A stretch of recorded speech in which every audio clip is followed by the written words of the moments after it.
What the hell is going on here? What's going on in here? Hello? What the fuck is going on? What's happening in chat? Oh my god, hi Boba. Hi Remy, hi Goober. Oh my god, everyone, the gang's all here. And I think Maku is lurking in the background. I vaguely saw them on YouTube, but I don't have that chat open. Hold on. It's not what you think. Now, Also, please let me know if like the audio delay between like my model and my actual like voice is a bit off, because I will fix it like immediately. That's something I've noticed, so like please let me know. What's going on in chat? Hold on, let me read this. What the fuck is happening here? I just went to go get a cup of tea. What did I miss?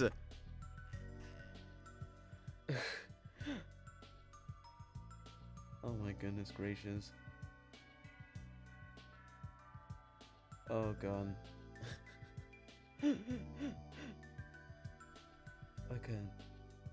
What can you say to your sub/bottom and to your mother? I don't know. I don't know. What can you? What can you say? I'm curious now. Oh no. Oh no.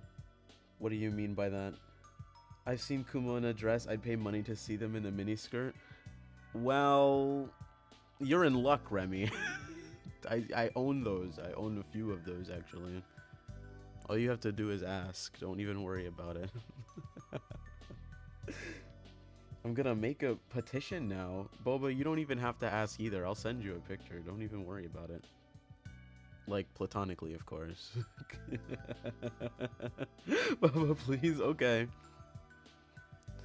Okay. After stream, though. After stream. Yeah, we're reading Creepypastas today, guys. And I've changed my OBS settings just a little bit. So, hopefully, my shit isn't messed up.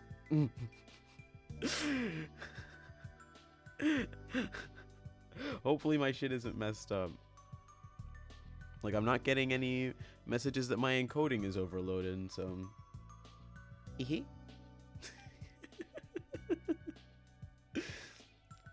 Yeah, I figured a just chatting stream kind of like... It would be weird to have the goober just, like, yapping for several hours on end, you know? Because I'm gonna be, like, reading. Oh my god, you have a cheap out? Oh my god, please, please, I beg you, please, please. I'm sorry, I'm normal, I swear, I promise, I'm so sorry. I'm so sorry. I'm so sorry. I'm very normal, I'm very normal.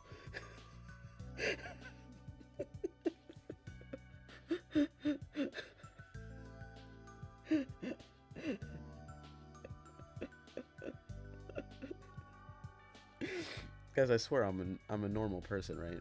I swear I'm normal. What role to play today? Do I thirst for the creatures in the story or be a pearl-clutching Puritan? Well, okay. So, I've collected the stories that you guys have suggested. I've collected them. They are here. I've put them... Okay. Okay, that's fine. That's chill, we're chill. So I've put them in order based on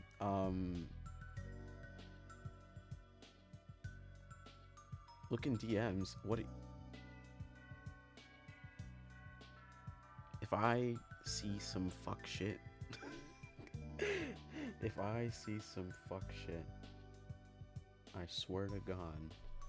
Yo, why are so many people DMing me? What the fuck? Oh my goodness gracious, that is gorgeous.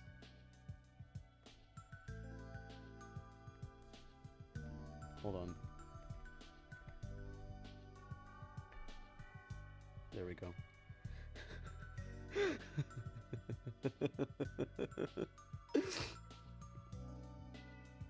I don't have a cheapao, but I have a clerical robe. I might not be able to show a lot, but I can flash the hottest ankle this year. Absolutely. I love that for you. I'm Chinese? I didn't know that. I love that for you. What's it like to be DM'd, Lamau? Don't worry, Pookie. I'll fix that really fast. Hold on. I'll fix that for you really, really quick. You don't even have to worry about it.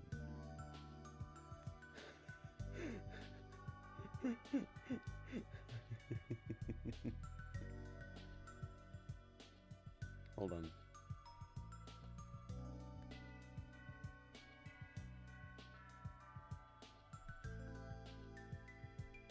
Hell yeah. Oh my god! What the fuck did you just send me, Cooper? What the fuck did you just send me?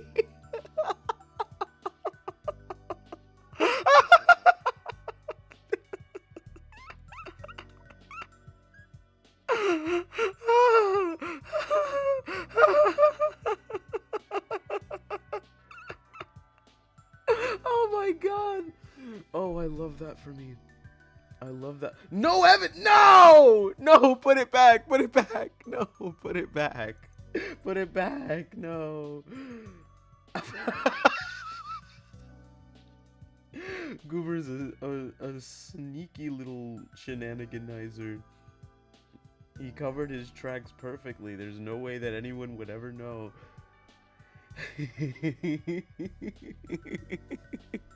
No one will ever know. Okay, okay, that's chill. That's cool.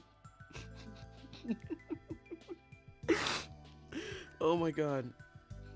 Also, as you can hear, I'm like kinda still congested, right? But I'm not like stuffy. I'm like kinda sniffly sometimes, but I'm not as sick as I was before, so that's an improvement, right? I'd say that's an improvement.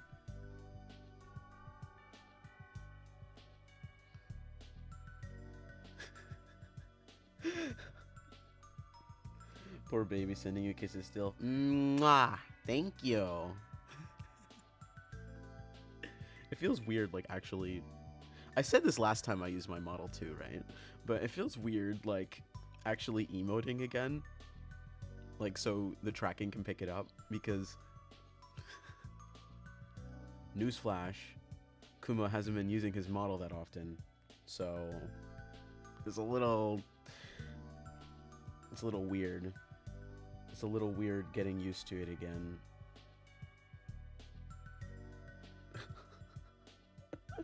Oh my god, why do you keep deleting them? Why do you keep deleting them, Goober? Oh my goodness gracious. Get some honey ginger tea way ahead of you. Way ahead of you. Don't even worry about it. That's exactly what I got. Are you in my walls? Are you my house?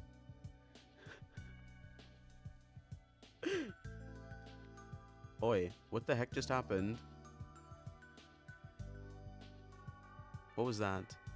Anyways, it's fine. Ignore the notice. I was just memeing, then I realized I was actually DMing you live.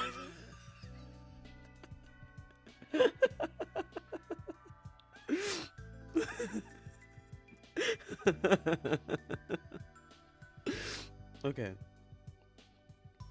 Okay. So what we're gonna do, right? Let's stay on task, shall we? Let's stay on task. Oh, why am I lagging so bad? What the hell? Why am I lagging so bad? Nothing changed, right? I'm not doing anything. What in the world? Oh my god, hi Maku! I thought you were gonna stay in YouTube chat. Hello. Oh, good gracious. Why are there so many makeout emotes? I should have kept streaming. I could have made one myself. You can still make one. It is not too late. I'm lagging like crazy. Why? I'm literally not even doing anything. Bro, it's the Kumo debuff, guys.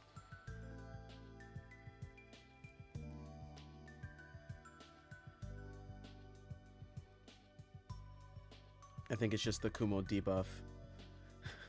Because what the heck? Why am I lagging? That's so weird.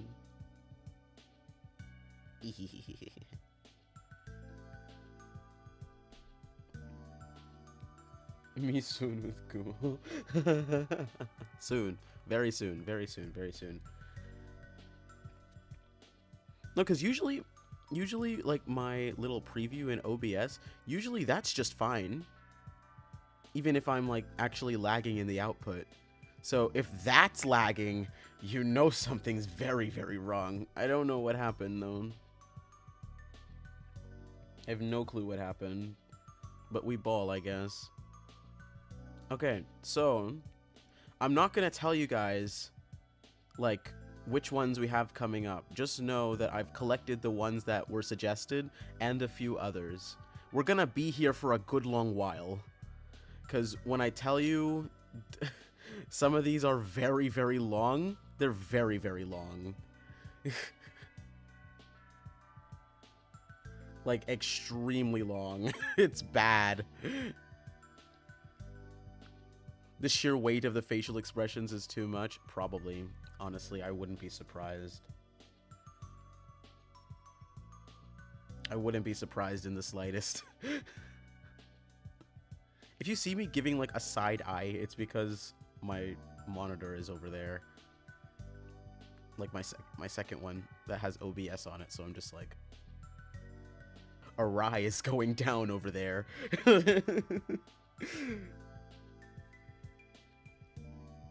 Okay.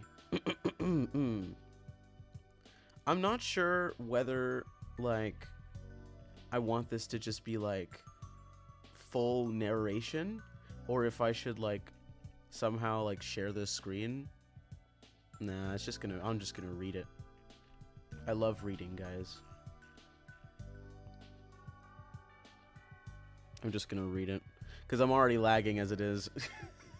I'm already lagging as it is. I don't wanna tempt fate, you know?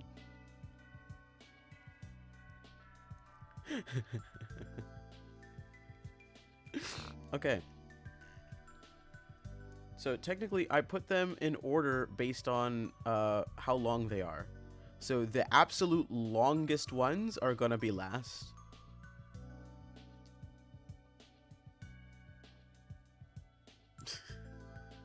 What are we reading? We're reading creepypastas. I love creepypastas. You can blame Goober for the shenanigans that are gonna go down today, because he's the one that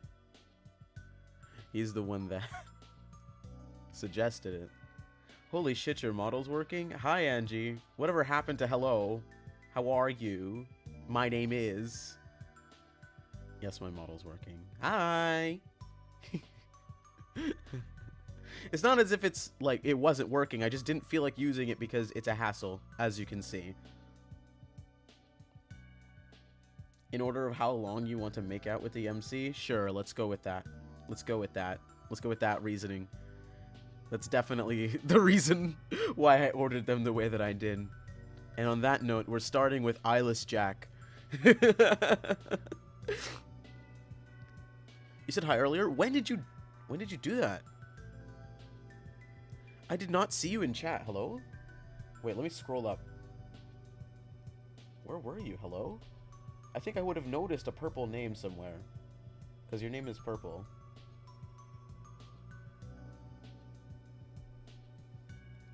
Yeah, I don't see it in there. Like, maybe the message just didn't go through. I don't know. Yeah, I did not see that. If you did, sorry. Shaking my head, you're a bad friend. No, I think you're just a gaslighter. Have you considered that? I love you. I'm sorry. It's all fun and games, I promise. Kumo, we're making out right now. I love eyeless Jack. I know, seeing as you were the one that suggested it. Wink wonk. If they were first, delete the comment. No, you were first, Goober. You always were first. Hell no. What did I do? Bro, I'm always getting bullied, guys. I'm always getting bullied. I can't stand this shit.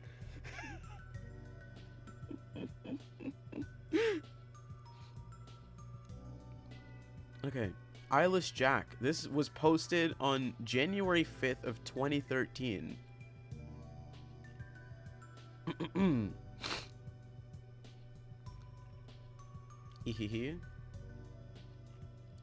Okay. How you got the emote to float? It's so cute. It's a setting in VTube Studio, actually. You have to, like, attach your Twitch account, and then whenever people put emotes in the, whenever people put emotes in the chat, it'll just, like, drop on me and, like, bounce off of me. Oh my god, I was redacted age. Me too, Goober, me too. Now I must spam? Please don't. I'm already having connectivity issues. Please don't. No, please. Please, I beg of you. I beg of you. Okay. I'm about to fight Twitch. It keeps lagging on my side. Okay, well, yeah, I'm not lagging right now, so maybe that is you. I sincerely apologize. 2014 equals baby Cloud. You're not that much older than me, so you were technically also a baby. Yo, why are we dropping on the deck and flopping like a fish? Oh my goodness gracious, I'm doomed. Joke's on you, the limit is 3 at a time.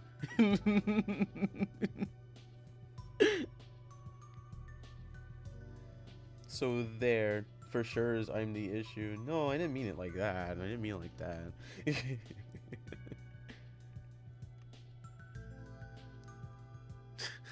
God. I hate it here. Not really. I love you guys. Okay.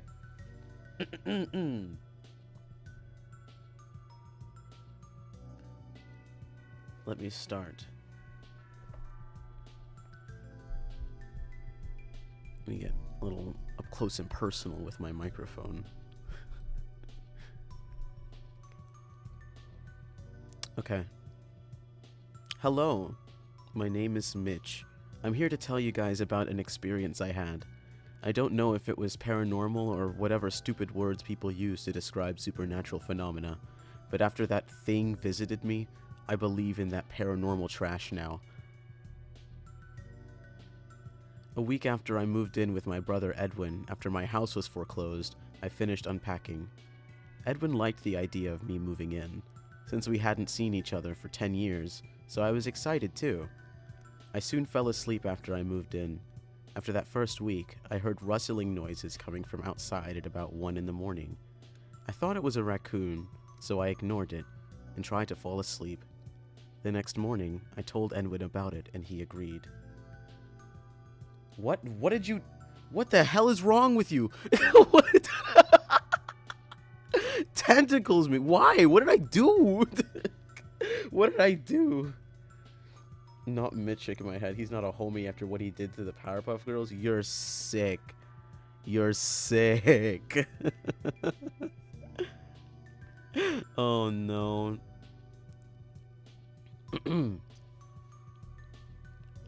The next night, however, I thought I heard my window opening and a loud thump, as if something had entered my room. I darted up and looked around my room, but I saw nothing. The next morning, Edwin dropped his coffee cup when he saw me. He held up a nearby mirror, and I saw myself. I had a large gash in my left cheek. Oh my god. Here I am trying to read, and y'all are fucking throwing fish and shit at me. What the hell?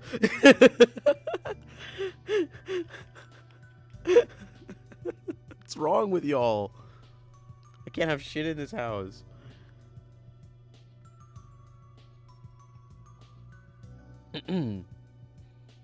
After I was rushed to the hospital, the doctor told me that I must have been sleepwalking. But then, he showed me something that made my blood turn cold. He lifted up my shirt to reveal a sewn-up incision where my kidneys were. Oh, okay. Alright. Fair enough, I guess. If you get your kidney stolen while you're sleeping... Like, bro didn't even sedate you for real. If you get your kidney stolen while you're sleeping, I'm sorry, you deserved it. Because how are you that heavy of a sleeper you didn't notice that shit? That's kind of crazy work.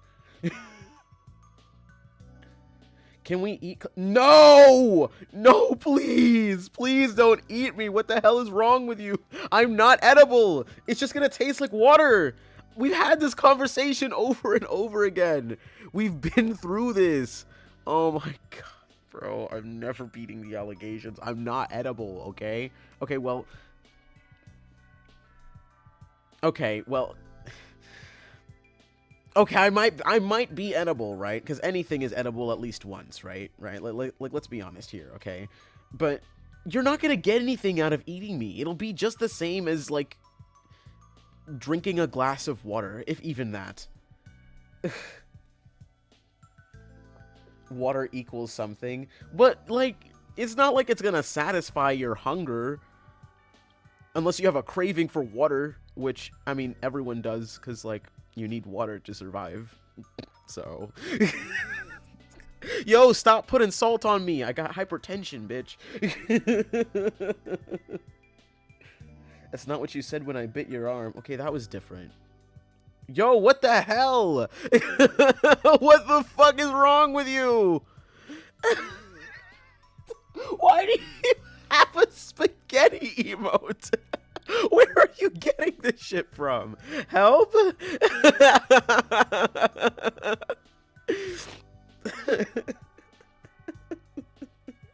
Bro, what the hell? Y'all are just adding everything but the fucking kitchen sink. This is... Bro, is that a fucking Dorito?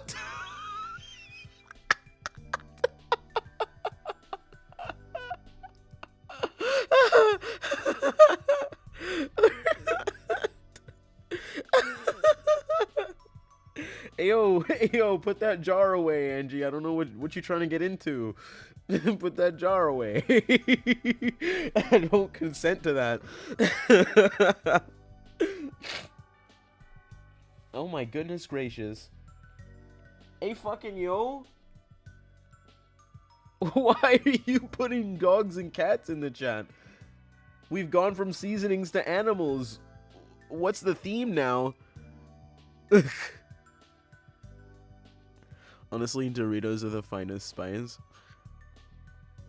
If you're seasoning your food with Doritos and it's not a Dorito-centric meal, I need you locked up. I fear. I think you need to be locked up.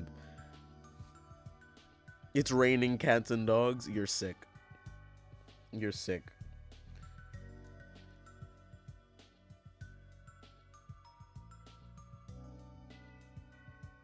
Angie, what do you mean by that? What do you mean by that? That's a little crazy, not gonna lie. That's a little yikes. It's a tiny bit yikes. Whoa, whoa, whoa, whoa, whoa, whoa, whoa, whoa. What, why are you sending eggplants for? What you trying to get into? What you trying to get into? Hear me out? No, I'm not hearing you out. Don't worry, Boba. I believe you. I don't associate with people that don't season their food.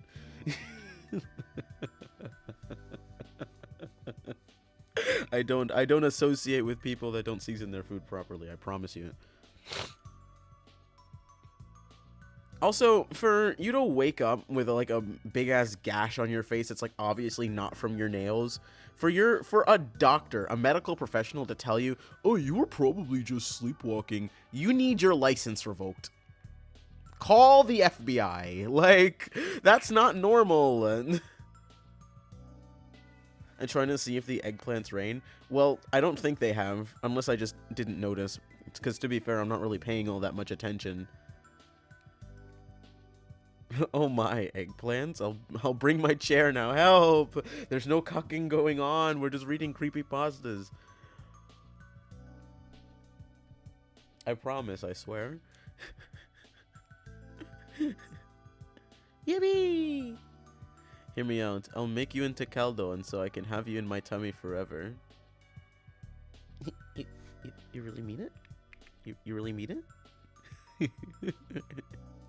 You're not joking? You're on God, for real, for real? Stop it. Remy's trying to romance me, guys.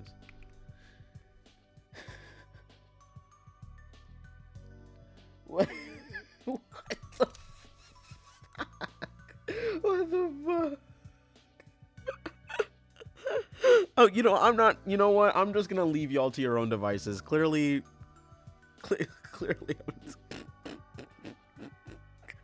it's a fancy, that's not a fucking jar. That's not a jar. Please, that's not a jar. That's nasty work. That's not a jar. Talk about it's the fancy. What in the shit is that? Bro, I can't. Bro, I can't have shit in this house. I'm just gonna leave you guys to your own devices. I can't deal with this anymore. A just chatting stream was a mistake.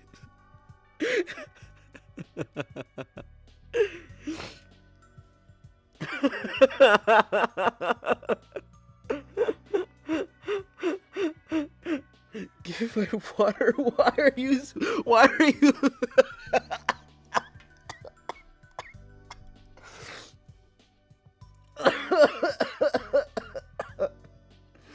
Oh my god, bro, I'm gonna die. What the hell is wrong with you? What's wrong with you? What the fuck?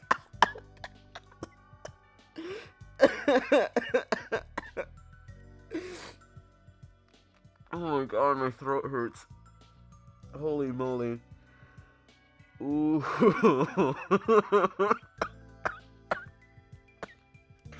Oh my god, y'all are trying to fucking kill me. I'm gonna die. Look, Cloud, we love you. Yeah, I'm sure you do. I'm sure you do. That's why you bully me.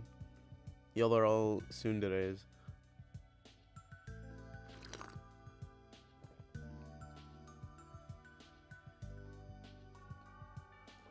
Delicious tea. Hopefully that soothes my aching throat. Kumo, why are you playing with my heart? I'm not trying to. Pats with... Oh.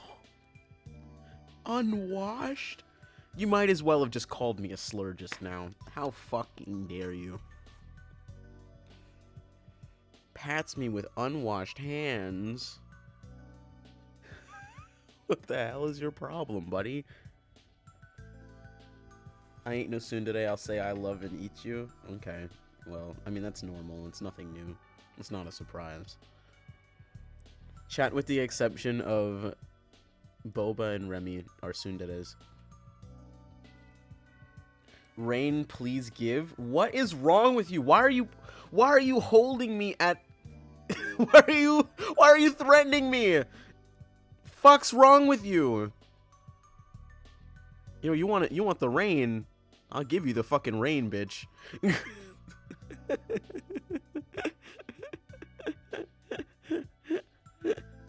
Bro, I fucking hate it here. I hate it here. Not a surprise? What the fuck you mean by that? It's a compliment!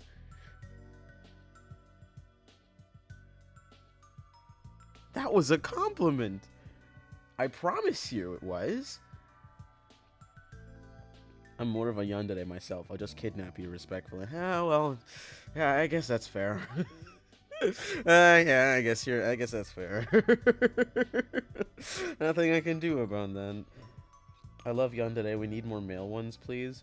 I do enjoy a good yandere man. I do enjoy a good yandere man, not gonna lie. I mean, but there's just something about an unhinged woman that makes Kumo's heart race. Respectfully, of course. Opens mouth at the sky. Rain, please. You know what? You know what?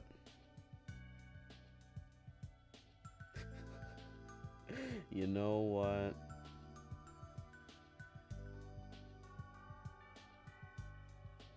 Let me see something.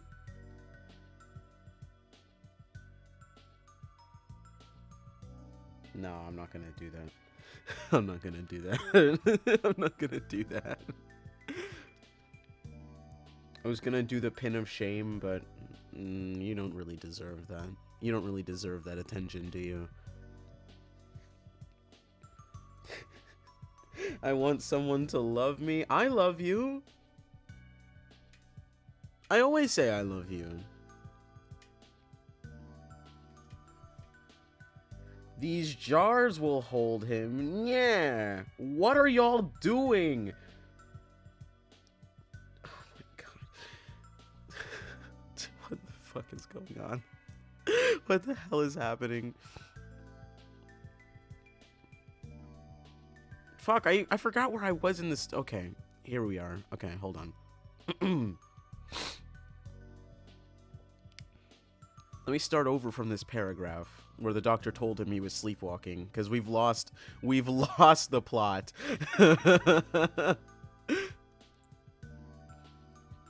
After I was rushed to the hospital, my doctor told me that I must have been sleepwalking. But then he showed me something that made my blood turn cold. He lifted up my shirt to reveal a sewn-up incision where my kidneys were.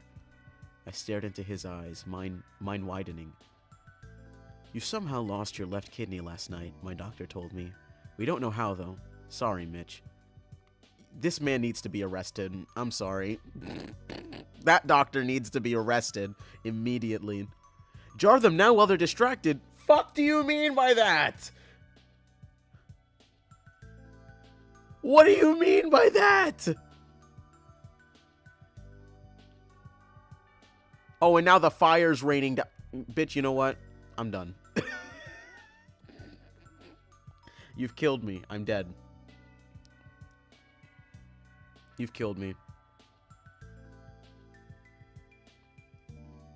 Since y'all can't fucking behave yourselves. Hot minute, I thought this wasn't a creepypasta. There was shirt lifting help. This is not that kind of story. There may be a few of them, but... Sir, what do you mean? I'm sorry, we don't know how it happened. I'd sue the whole hospital. Exactly. Precisely.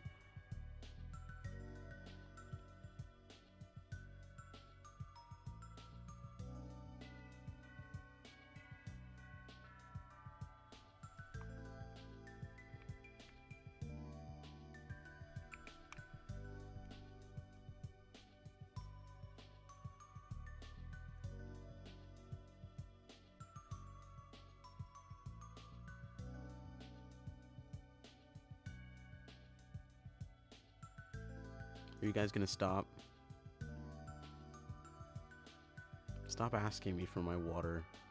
Stop asking me for my rain. I didn't come here to be objectified like this.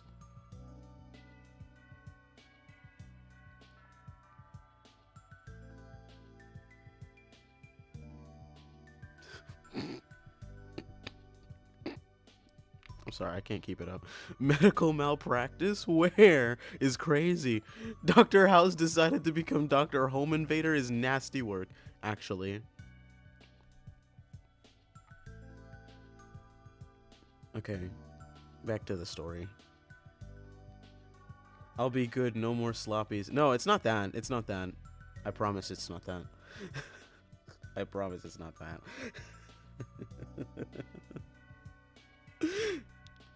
Objectify's harder.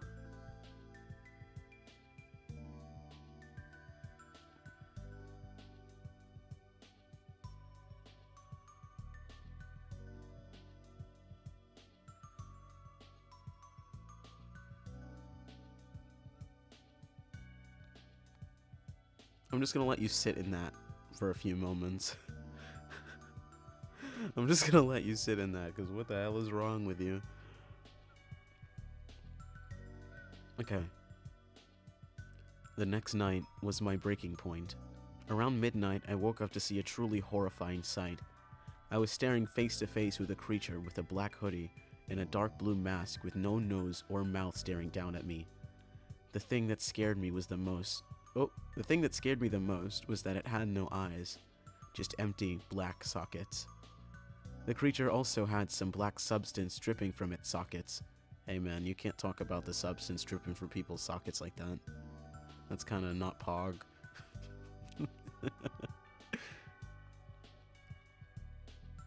I grabbed a camera from the nearby mantle and took a picture. Immediately after... What? That doesn't even make any sense. You lost your kidney and that wasn't your breaking... Exactly, that's what I'm saying. Chat, I think Mitch might be stupid. Guys, I think Mitch might be dumb. Immediately after taking the shot, the creature lunged at me and tried to claw open my chest to get to my lungs. Hello? Okay, I guess. To be honest, I can't believe homie went back to the place where he got slashed. You mean his house? That's his house! You think bro's just not gonna go back to his own home? I have no mouth and I must smooch Kumo. Mwah! I give you smooch, Maku. Hell yeah. This is nasty work. I think bro's like actually dumb. I think bro's like genuinely stupid. How are you an adult and this is how you're acting with a home invader? Fuck you mean you grab your first instinct isn't to fucking attack it. Your first instinct is to grab a camera. What's wrong with you? And this is back in 2013. Don't piss me off. I stopped it by kicking it in the face. As I ran out of my room, I grabbed my wallet. I would need the money. I ran out of my brother's house into the night. I eventually ended up in the woods near Edwin's house and tripped on a rock.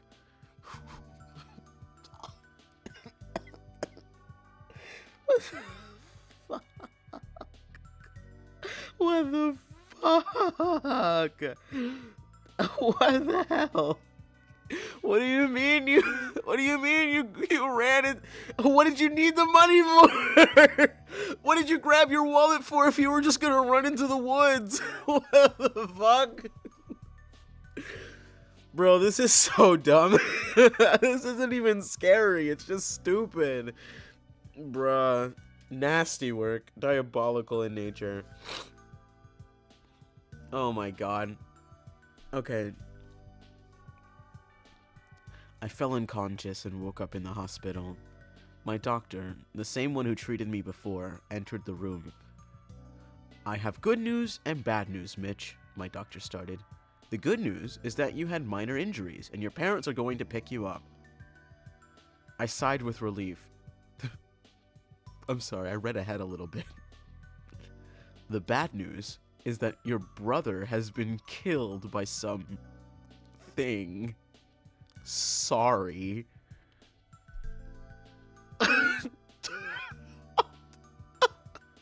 Sorry? Sorry? Okay, I guess. I mean, yeah, sure. What else are you supposed to say in that situation? But also, just sorry? Sorry is crazy work.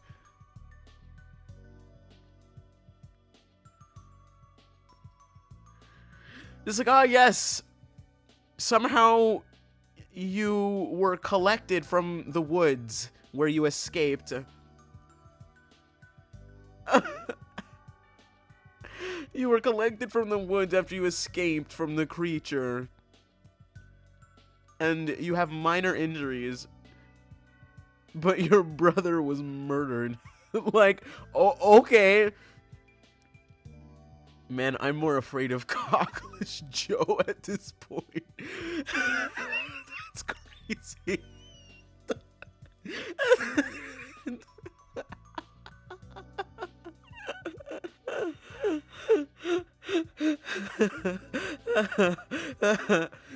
At least it's polite, you know. He said sorry. He did say sorry.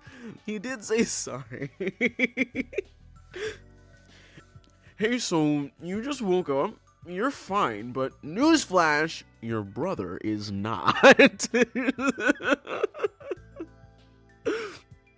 Sorry, PN.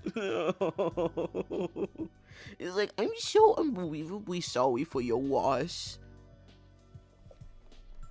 I know you just woke up in the middle of the woods after... I know you just woke up in the hospital after falling asleep in the woods, but your brother is dead. I'm so sorry. Like, brother? Hello? R.I.P. Homie's now on a t-shirt. That's crazy. The real villain in the story was healthcare. You're so real for that. You're so real for that. Honestly, that's a good one. That is a really good one. Excuse me. Okay. My parents took me back to Edwin's house to collect my remaining belongings, which I did. Upon entering my room, I was scared but remained calm. I grabbed my camera and then stopped dead in my tracks. In the hallway leading to my room, I saw Edwin's body and something small lying next to it. I retrieved it and entered my parents' car, not mentioning Edwin's corpse. Why not? Why not? Why would you...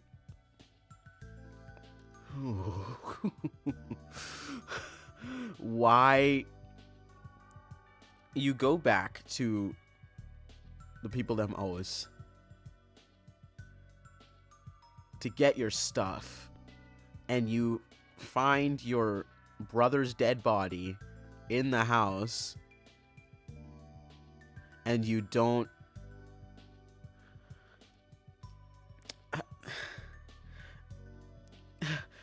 Sorry, I'm a little confused. What? Okay, I guess. I looked at the thing I picked up and nearly vomited. I was holding my stolen half-eaten kidney with some black substance on it. Ew. What the hell? And you're telling me you saw your brother's dead body, right? Let me get this straight. You saw your brother's dead body, you picked up something next to it, and you didn't stop to inspect the thing that you picked up next to your brother's dead body before you brought it with you? And you get in the car, and it's not until you get in the car that you look down at your hands and you're holding a fucking kidney. Not only a kidney, your kidney, and there's a chomp taken out of it. And you didn't notice that when you picked it up? I don't know about y'all, but I think human organs look very distinct. There is no way to mistake something as a human organ or to mistake a human organ as anything else. There is no way. There's no way you picked that up and you didn't notice it was a kidney. Because you're just holding flesh. Even if you didn't know it was your kidney, right? Why are you picking up some obscure mound of flesh off the floor? Are you fucking stupid? Sorry, I was hungry. Yeah, aw, man, Remy. Aw, dang it. We talked about this. Why is all of this still out in the open? That's what I'm saying, man. I think bro's like genuinely stupid. I don't have organs, so I wouldn't know. Yeah, fair enough. You are a ghost. Yeah, that's totally fair. Oh my goodness gracious. Okay. So, as with Jeff the Driller, the story was probably heavily carried by the image associated with it. The black substance repeated usage is like in Jeff's story where it uses that feeling repeatedly. Yeah. That seems about right. There's like a section on its influences if you want me to read that as well. I can read that.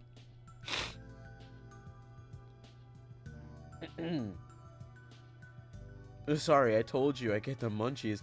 Remy, I had to sew him up the first time and you didn't even finish your meal, shaking my head. Yeah, why are you making extra work for Goober, Remy? Shame on you. Is bro petroleum though? Because when I heard black stuff, it's all I can think about. Maybe. We don't know what the goop is. We don't know what the goop is. You can if you want. Okay. Okay. Influences. The image of a malevolent hooded character is a common trope in folklore, with characters in European myth such as the Grim Reaper, and at times the devil himself, having been described as wearing a hood or cowl. The most striking similarity to Eyeless Jack in this context, however, would be the myth of... I'm going to Google that because I don't want to mispronounce it.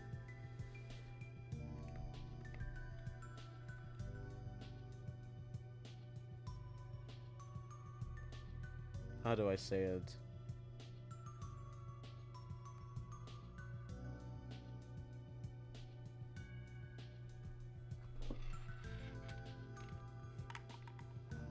Don't worry, Chad. El cucuy. I suppose. I suppose. Did y'all hear that? I left for a sec. What are we talking about? The Grim Reaper? Oh, we're talking about the influences of the Creepypasta. Yes, El Cucuy. A version of the universal boogeyman figure present in most cultures, El Coco, or Cucuy, is prevalent in the Spanish and Portuguese-speaking world and is most commonly depicted as a hooded figure, as famously illustrated by noted painter of dark things Francisco Goya. It has been suggested that Eyeless Jack, who, like El Coco, wears a hood and appears in his victims' bedrooms at night, could be a modern reimagining of this long-standing mythological character. El Cucuy, bitch, I hate that hoe. Help! The real influence was edgy teenagers to young adults. Yeah, I guess so. Another element of the Eyeless Jack story that has roots in older urban legends is the fear of organ theft. No, I never would have thought so. Honestly, he lives under your bed or closet according to my mama. So he literally is just the boogeyman. I suppose. It's the boogeyman, but with extra steps. The boogeyman, but he steals your organs.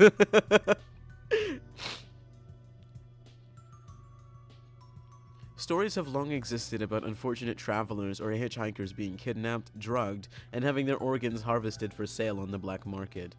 Where the influence of this urban legend is most obvious, however, is not in the removal of the organ itself, but in the idea that the wound is closed back up again and the unfortunate victim left without the organ, as this is a signature motif of these tales. So, y'all aren't scared of actually getting your organ taken out? What the fuck is wrong with me? You're not scared of getting your organ taken out. You're scared of waking up. You're scared of waking up and your organ is gone. Not of your organ being taken out specifically, but of waking up and it's gone. I suppose. I guess that's a rational fear to have. Wait, does the story just end with the fucking man holding his kidney? Yes! That's exactly how it ends! There's nothing left. He just gets in his parents' car holding his fucking kidney with a bite taken out of it.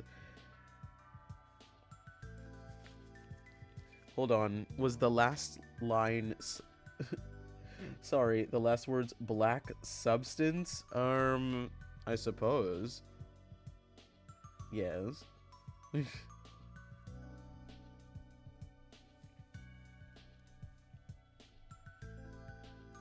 The idea of these organs being stolen for consumption obviously has a long history in the cannibal stories many cultures told about faraway countries, outgroups, or ostracized communities. However, the trope also has more recent precedents, the most obvious being the signature line from the 1991 film The Silence of the Lambs, in which Hannibal Lecter details how he prepared and ate the liver of one of his victims. Ah, yes. We can't mention cannibalism without Hannibal Lecter. What a wonderful world we live in.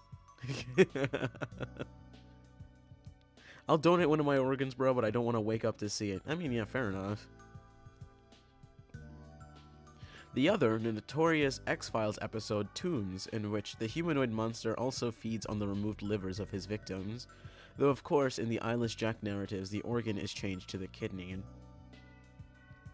I'd be pissed about someone taking my kidney out and not using the rest of me. Like, huh, sir? If you're gonna eat part of my body, you better eat all of me. I mean, yeah, fair enough, honestly. I would take that.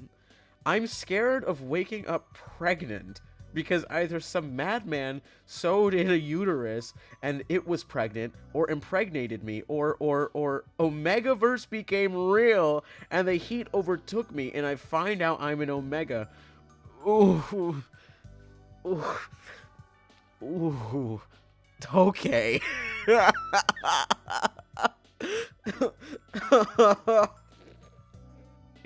There's a lot to unpack there. That's a lot to unpack. That's kind of crazy.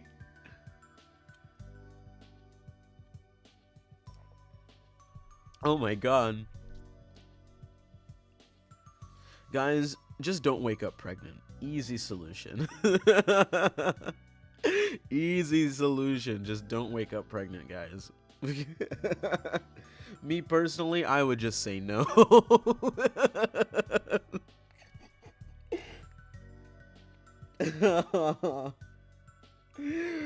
Quick, someone... No, not again! Not again! Not again! I can't do this again! No!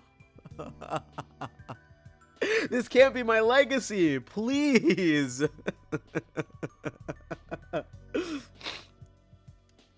This can't be my legacy. I'm sick. Literally. Okay. The organ removal and the suggestion from it that this implies a degree of detailed medical knowledge in the Eyeless Jack character is also reminiscent of the infamous Victorian serial killer Jack the Ripper, who, as well as sharing a name and proclivity for murder with Jack, was also thought to have had some medical background, based upon the level of expertise with which he too was able to remove specific organs. This element of the original police investigation had been a key plot point in a number of later fictionalized versions of the Jack the Ripper murders, and has entered into popular culture as a well-known detail of the events. How interesting. If I... Ooh, oh my god. There's a lot going on in chat right now. I can't stand you hoes. Not really. I love you all. Mwah. This house is a fucking nightmare. Okay. There are striking similarities between the appearance of Eyeless Jack and the masks worn by the Court of Owls in DC's Batman. In those depictions, the mask is white with the large, dark, and oval eyes, similar to the original image posted on DeviantArt. So striking is a similarity that some cosplayers advise seeking out the mask for these characters to use when assembling a costume of Eyeless Jack. However, whilst the Court of Owls imagery could very possibly have been an influence on later depictions of Eyeless Jack, and especially on fan art, the story arc in the comics was not released until after the original DeviantArt image that would become Eyeless Jack was released. Other suggested influences upon the formation of Eyeless Jack's appearance are the character of Jack Skellington from A Nightmare Before Christmas. Oh, that's... I didn't know that. That's interesting. Jack the Ripper was actually based on someone called Jack Mehov? Behov? Mehov? Whatever, I don't care. A Russian veterinarian who used to stalk prostitutes in hopes of learning about the human body. Whoa. Raggy. Hey, that's not good. Fair enough, I guess. That, and because his mother was one as well? Yeah, I think I remember hearing something like that. Honestly, Jack Skellington is my man crush. Have you played Twisted Wonderland, Boba? Have you played Twisted Wonderland? I think there's something there for you, if you haven't.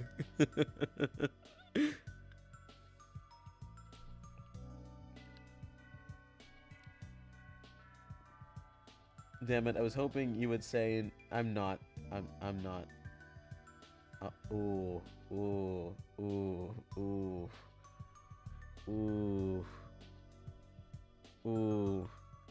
Oh, you almost got me.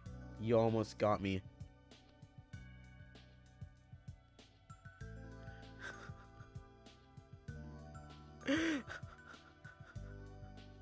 You almost got me, Goober. See, this is why Kumo needs to think about things before he says them. Because Kumo will just take information as fact. If you never told me that that was a joke, I would have just believed you. I was gonna say, Twisted seems like a very boba game. Hell yeah. You and Angie would get along. Angie loves Twisted Wonderland. Also, hi, it's me. I'm finally home. Yay! Yippee! Join the chaos.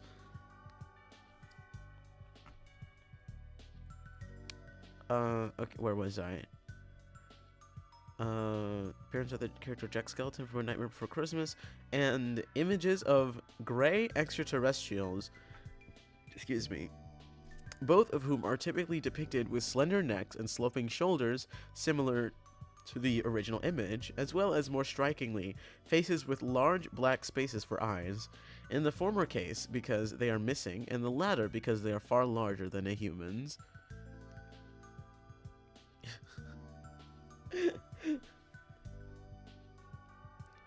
Oh my god. Imagine thinking before speaking actually couldn't be me. Oh god. It's okay.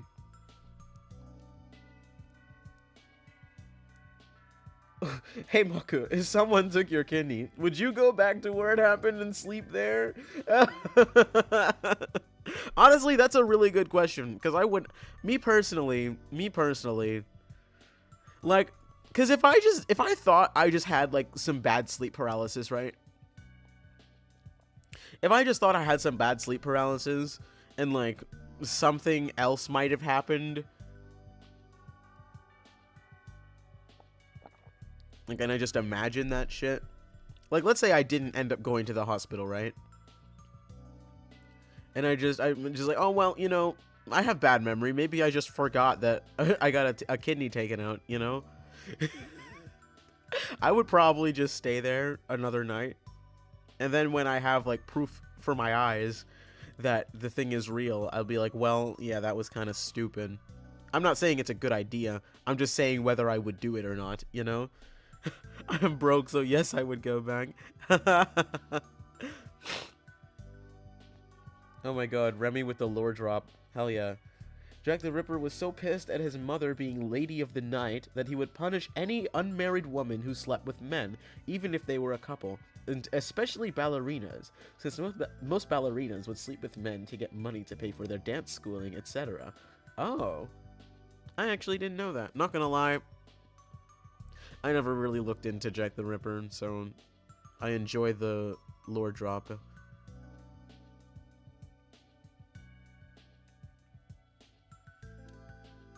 Yeah, that was Eyeless Jack.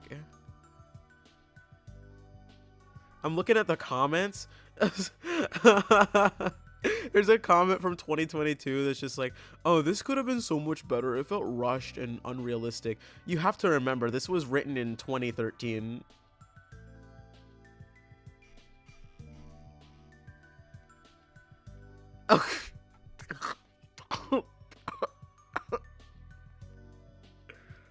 I'm not gonna acknowledge that. That's crazy. Should I put the actually, should I put the images on screen? Would that be nice? Would that be something you guys would want? Actually, can I even do that? Maybe I shouldn't push my luck. I like this thing we have right now where I'm just reading them and we talk about it. I don't think I need to put the images on the screen. It's fine.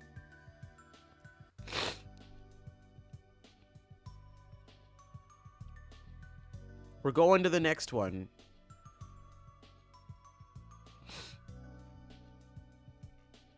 Oh my god, this is from 2004.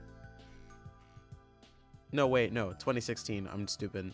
It's just like, it's diary entries. It's like it's formatted with diary entries.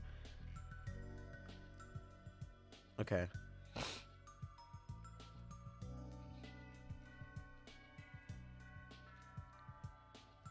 If that gives you any indication of which one we're reading next. Let me drink some more tea.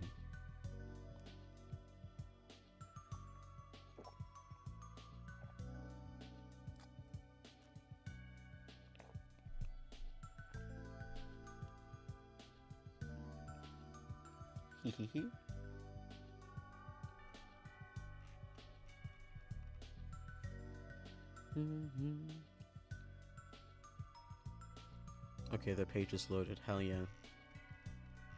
So, any guesses for the one we're reading next, guys? Any guesses? Any takers?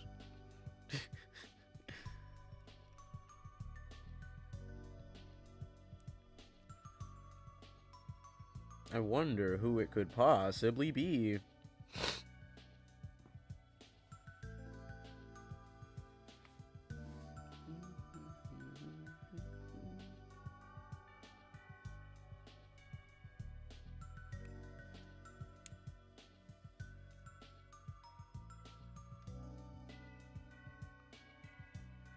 Slender Man?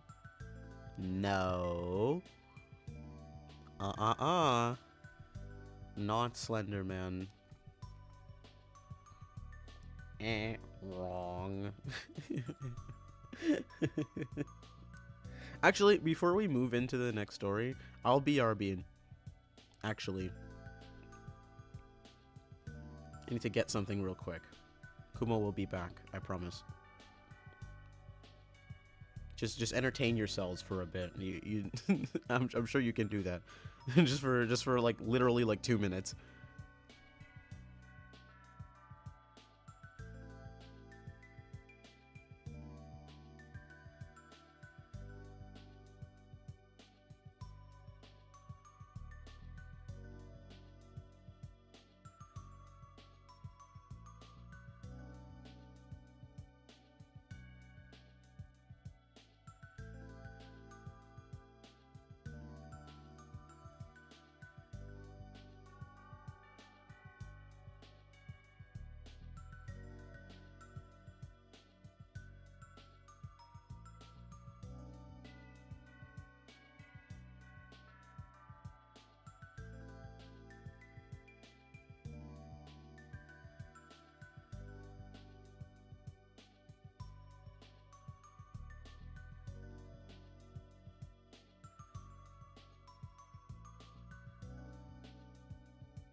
were y'all doing while I was gone? You behaving yourselves? Oh my god, what the heck? Okay, we're fine. We're chill. Why'd you drop emojis on me the moment I got back? How dare you?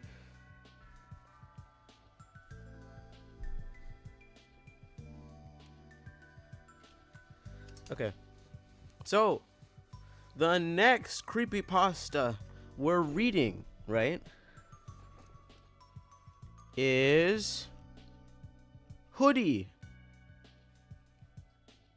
Don't we love Hoodie? We enjoy Hoodie, right? Are there any Hoodie enjoyers in chat? Any OG Hoodie enjoyers? I was a Hoodie enjoyer once.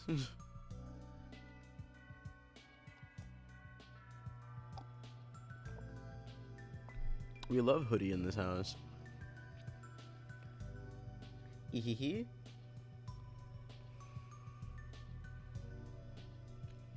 Although I'm not gonna lie, I don't remember his story. So I'm kind of going into this like low-key blind. I've never heard of this one actually. I mean intrigued. Means the same thing. Means the same thing. Hoodie Masky was my favorite ship. I know what you are, Remy.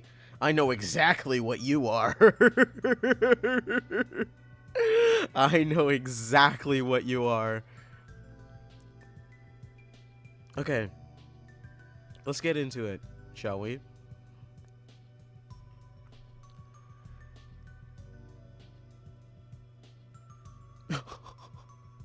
Hello? What do you mean by that? Okay, well, you know what? We're not gonna acknowledge that, okay? Like I said, this is formatted in, like, diary entries, so I'll be reading dates. Stop, leave me alone. I was a tiny gay who wanted BL, okay? No, I get it. I'm just saying I know what you are. I'm just saying that I know what you are. Because it was sort of the same thing. Game recognized game. That's all I'm gonna say. Okay. April 3rd, 2004. It's been really cold around here. I don't have anything really to cover myself. All I have are my t-shirts and jeans. So today, I decided to get a jacket. I was just in a local store, nothing special. It's a black hoodie with a white lining. I think it looks pretty cool. And when I tried it on, the attendant said it suits me fine. I said thanks to be polite. Common courtesy is so hard to find. So, I bought it. I haven't taken it off yet. Not only is it warm, but I can really see myself doing amazing things in it. When I look at the mirror, I smirk. I feel amazing. I can't really explain it, but I like it. I really like it. I feel the need to put my hood up. Something about the hood has a way of masking a person. Even though it shows their face, it hides something somewhere. It's really late right now. I've been feeling so great all day, time flew around me. I'll have to explain more tomorrow. I love Hoodie. Yippee! Ordered so much soup because Maku is a sick boy. No, God, guys, I have a confession to make. I Bluetooth my pathogens to Maku by mistake, guys. Guys, we're cooked. No, please. Oh, I'm so sorry, Maku. Feel better. It's all my fault, actually. It's all my fault.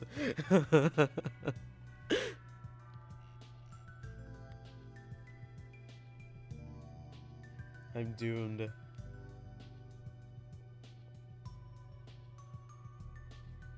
Remy, do me a favor and send me art of Hoodie and Masky. I do not know these two characters. Oh, I see. We sloppy too much, Kumo. Yeah, it's my mistake. I'm so sorry. I'm so sorry. That's my bad. Hey, now you didn't Bluetooth them over. I shipped it same gay delivery.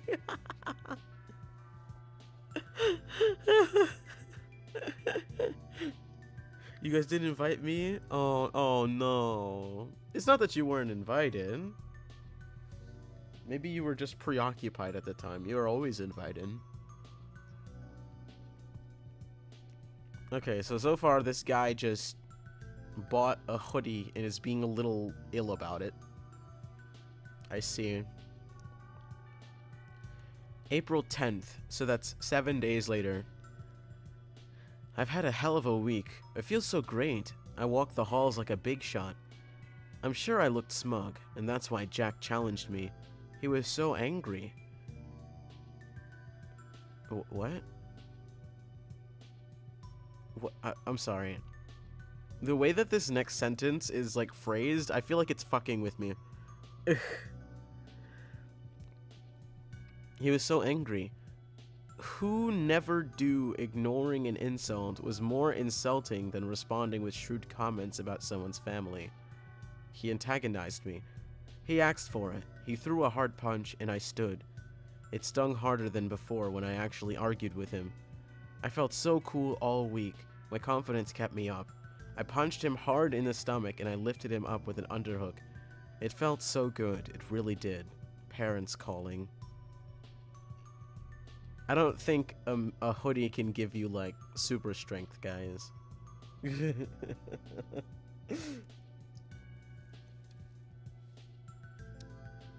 I thought you were in the chair. I was, but I wanted to join.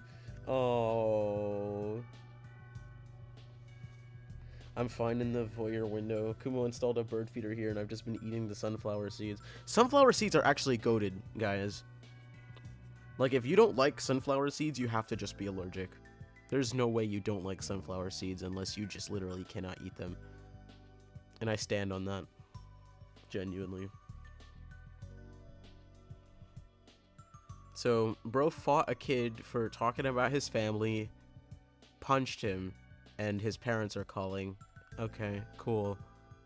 A week later, April 14th. I think this is just like a weekly update, I suppose. Jack still isn't out of the hospital. What? What? Did you... Did you punch him that hard? What the fuck? How did he end up in the hospital? You just punched him in the stomach.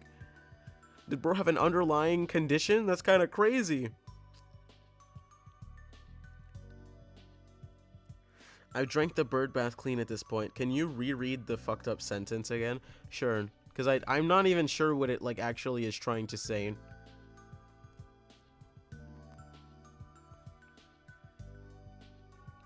Who never do ignoring an insult was more insulting than responding with shrewd comments about someone's family.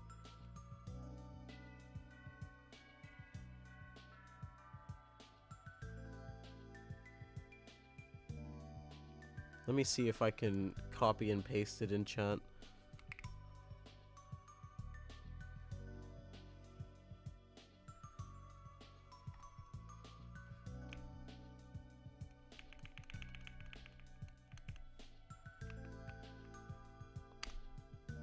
There.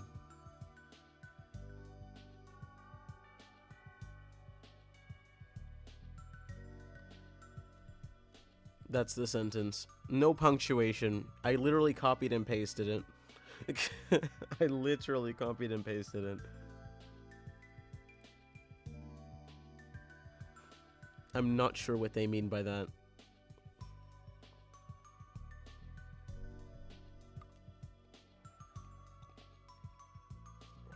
Honestly, this story feels like I wrote it because I'd be writing like that.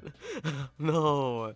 I think this is from the perspective of a child, or at least like maybe an early teenager. My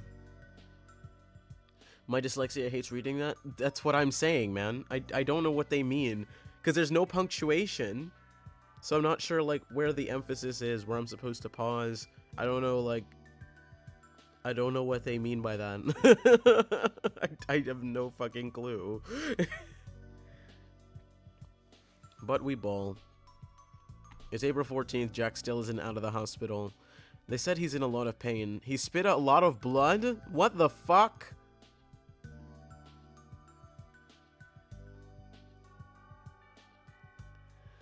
His parents told me over the phone. I reflected on it. On how great it felt when my fist connected. How his cracked scream sounded. Oh, this man's a freaky frog.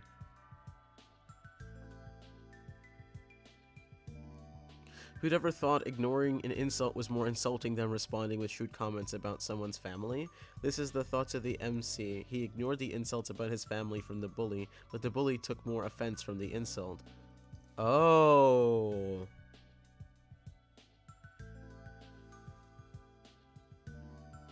That makes more sense. Thank you. Please. Oh, I enjoy this. Thank you so much. That makes my brain very happy. Because that actually does make sense in the context. I wish they had written it that way. Because what the hell is wrong with them? Why did they write it like that? Yeah, I think this guy's a freak, like low-key. Took more offense from ignoring the insult. Yeah, I figured that's what you meant. That's good to hear, I said blankly. I don't care about Jack. I smiled at his pain. I keep staring. I keep staring at my mirror. I'm always wearing my favorite hoodie. It feels so empowering.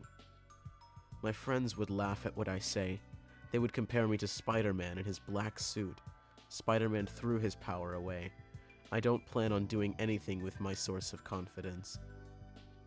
Is bro talking about the symbiote? Is bro like... Is bro comparing his hoodie to the symbiote? That's kind of crazy. That's kind of crazy. What the fuck? I'm sorry. I'm so sorry. I read ahead a little bit. April 22nd. That's, I think that's, 8 days later? So it's like a week and a day. Jack has gone to a better place, the words rang through my ears. He's dead. You punched him one time and he's dead? I don't think that's how that works. I don't think that's how that works, guys.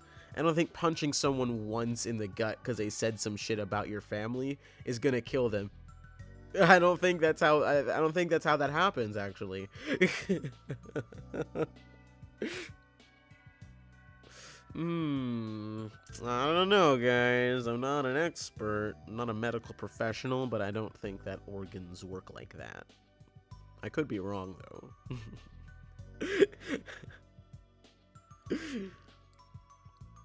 Okay. Damn, bro. Homie was put on a t-shirt. Absolutely. Or, I guess in this case, bro was put on a hoodie. Ba-dum tss. I'll be here all week. Okay. He's dead. He lost too much blood. His father told me the day that I visited that he was losing blood due to a personal health condition. But the way his mother looked at me told me the real story. I killed him. I still remember the satisfaction of hitting him. I never wanted to kill him.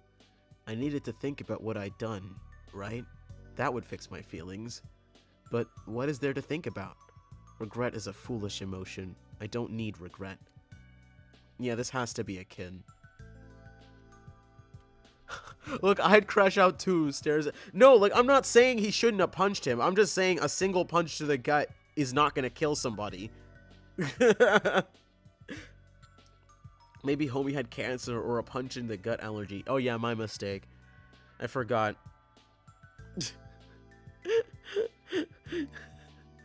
Yeah, I totally forgot that getting punched in the gut, you can be allergic to that.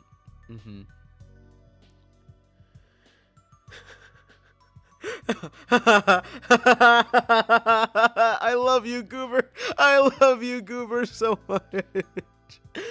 You see, what's not in the story is that he was sent to Princeton Plainsboro, and Dr. Chase gave him medication before House discovered that the punch actually ruptured a malignant tumor, and the parents were just mad at how rude House was. Oh, God.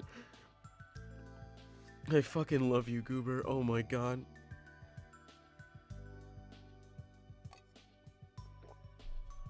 I love how the theme between these two stories are just gross medical malpractice. Okay. April 24th, so that's 2 days after he gets the news that bro is dead. Dad has been avoiding me lately, and Mom just tells me she loves me. They both want me to feel endless guilt, but I won't. Or rather, I can't. I can fake it for the public, but the truth is, I'm not sorry. Spider-Man's story is starting to make me think more.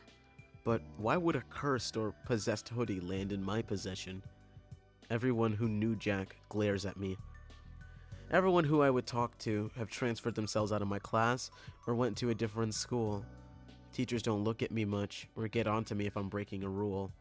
Today, I threw a pencil at my history teacher. It hit his shoulder. What the hell is wrong with you? What the hell is wrong with this kid? What's wrong with him? Oh my god. Also, technically, you can damage your organs with one punch depending on how they're built, and if your intestines are more forward in your stomach area. Fair enough. His internal lining was made of tissue paper. No, that's literally crazy. Your dad ain't looking at you because when he does, he can see the stink lines. No, right? He never takes this fucking hoodie off. Like, I know bro stinks to high heaven. I know it smells crazy in there. like, come on now, guys.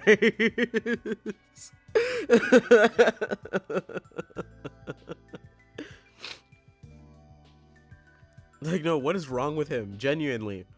I threw a pencil at my history teacher. Like, don't piss me off. He's like, oh, the teachers don't pay attention to me, and everyone who I used to talk to, they transfer out of my class. This story is just the earlier Jack's origin story. Help! That's actually kind of interesting. BRB gotta pee. Just bring me with you, the fuck? Pissing by yourself. I'm sorry. I shouldn't have said that. That should have been an inside thought. Sorry. I had the impulse and yeah. I had the impulse and it just didn't. It just came out. Homie smells like Doritos. Yeah. And like not in the good way. Like literally slash neg.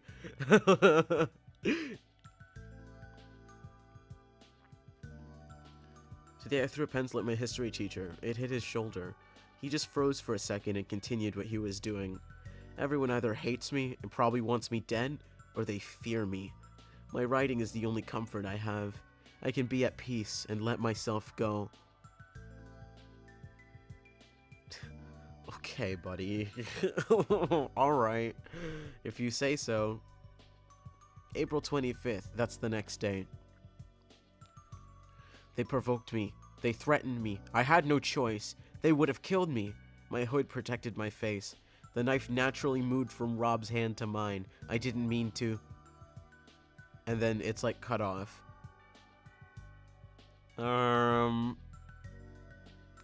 Chat, I don't think this is looking good. Mods, throw this guy in jail.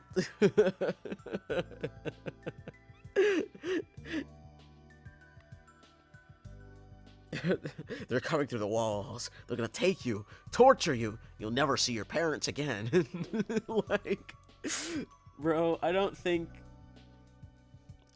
you had to kill anyone. That's what I think that he's alluding to, right? I don't think you had to kill anyone. The knife naturally moved from Rob's hand to mine. I don't think that happened, guys.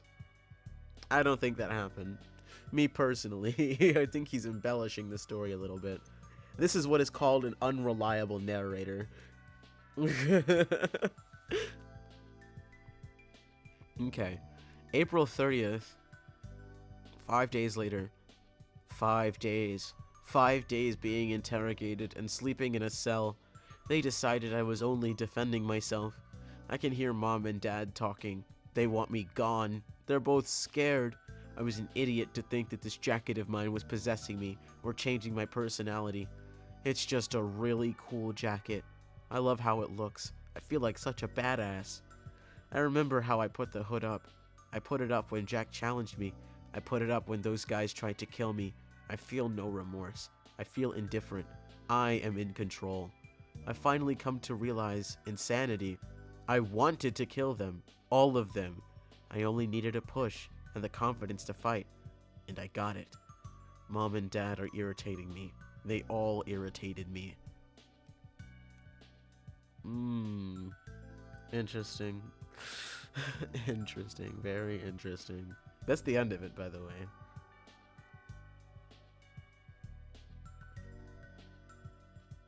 That's kind of like fair enough, right? At least he's self-aware. At least he wasn't like under the delusion that the hoodie was the thing that made him do it. At least he's like, yeah, no, the hoodie just made me feel cool. I actually wanted to kill them. And like now he's in jail.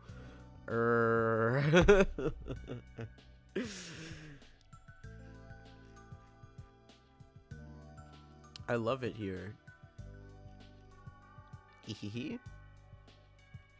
Yeah, like, honestly, this is one of the more straightforward ones. Like, he didn't, it's not like he had, like, a tortured past or anything. He was just literally just a sociopath with a cool jacket. My roommate scared me because I forgot I had a new roommate. Oh, yeah, you were supposed to meet them yesterday, right?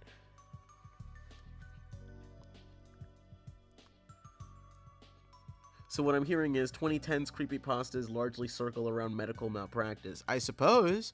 I mean, people are really scared of medical malpractice, so... That was short and sweet. Yeah, I think so. Hehehe.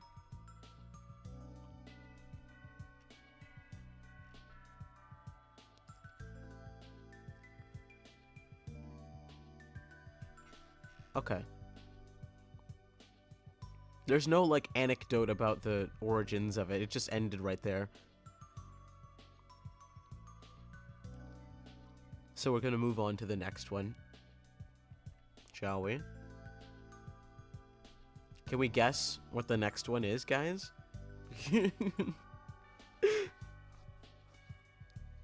You'll never guess it. I mean, you might. But you'll never guess it.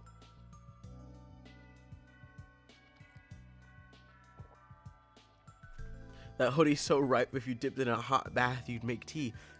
Ew! Ew! The tea of filth. Nasty work.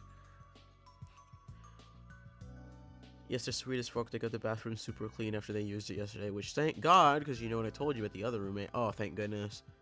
If there's one thing that Kumo hates, it's a nasty bathroom. Like, don't piss me off. A nasty bathroom, Kumo will, like, actually start tweaking out. I'm so glad I suggested this. Thank you! I'm glad you suggested it, too. I love reading. Hehehe.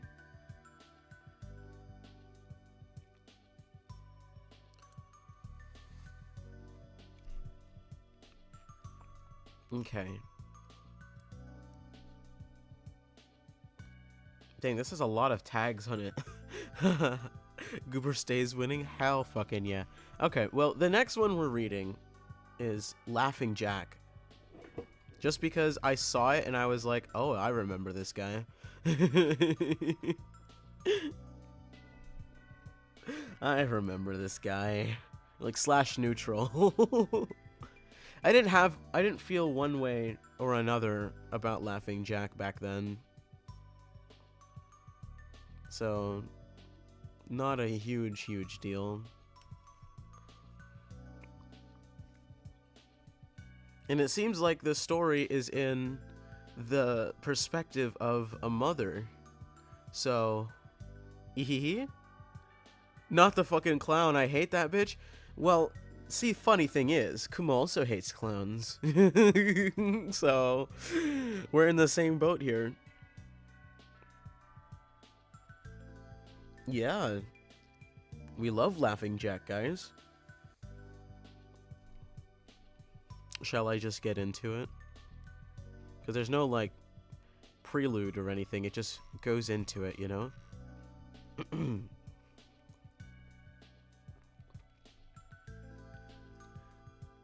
It was a nice summer day. My 5-year-old son, James, was playing outside in the backyard of our suburban home. James has always been a quiet boy. He plays by himself mostly. He never had many friends, but he's always had a wild imagination. I was in the kitchen feeding our dog Fido. Oh, how original. Not I, said the fox. I would not want it in a box. I would not like it with a fox. I would not like it here or there. I would not like it anywhere. I do not like green eggs and ham. I do not like them, Sam I am. Ehehe.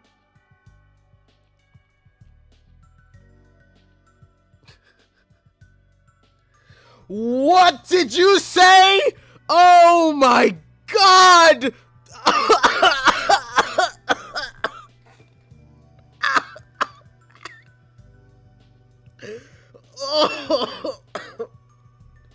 Oh, I just took psychic damage. Oh my goodness gracious! Why did you look it up? Why is it? Oh my god!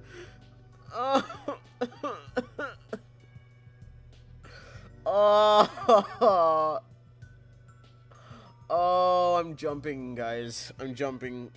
I could have gone my whole. I could have gone my whole life. I could have gone my whole life without that information. That's crazy. I did not need to know that. Kumo is very scared now. I wasn't referencing Sam I Am, I was referencing the red hen. I know! I was referencing Sam I Am. I know what you were referencing, I promise you. Kumo is cultured. I legit haven't seen any dog named Fido. Good. It's way too common. At least where I've been. That is genuinely nasty work. Why does that exist, actually?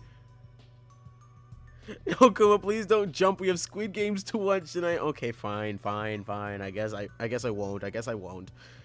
Sure.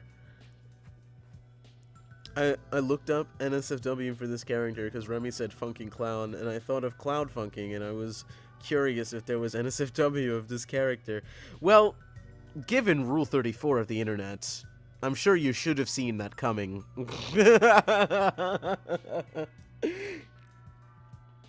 If it exists, there is porn event, guys. That is just a simple fact of life. Some sick fuck is gonna make porn of anything that exists. Kumo, I love you. Anytime I say not I said the fox / cat, people think I'm referencing Sam I Am. Is that really such a common occurrence? That's kind of crazy. That's kind of wild. Poor Remy. Oh, I saw it coming, all right.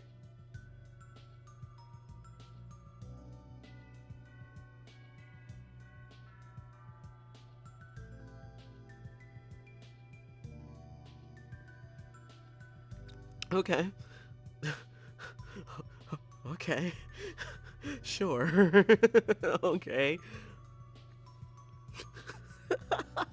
Bro.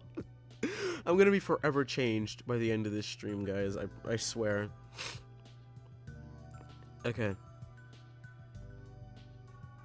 I was in the kitchen feeding our dog Fido when I heard what sounded like James talking to someone in the backyard. I'm not sure who it was he could be talking to, but could he have finally made a friend? He's 5 years old! Who could he have been talking to? He's 5 years old. Why is your immediate thought not, someone's trying to kidnap my child? Hello? Ugh.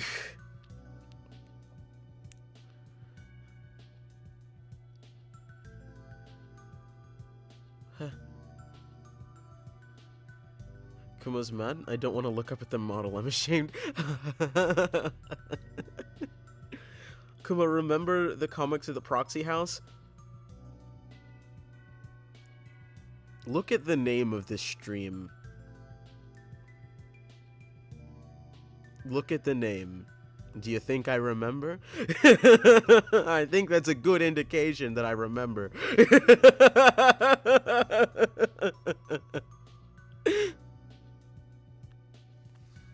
I don't know. You tell me.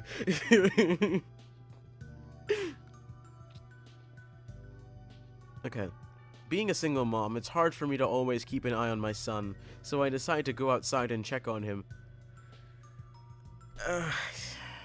I'm not gonna immediately say bad mother, but like,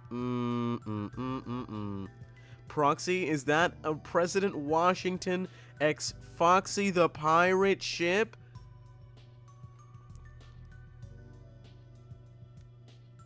Huh?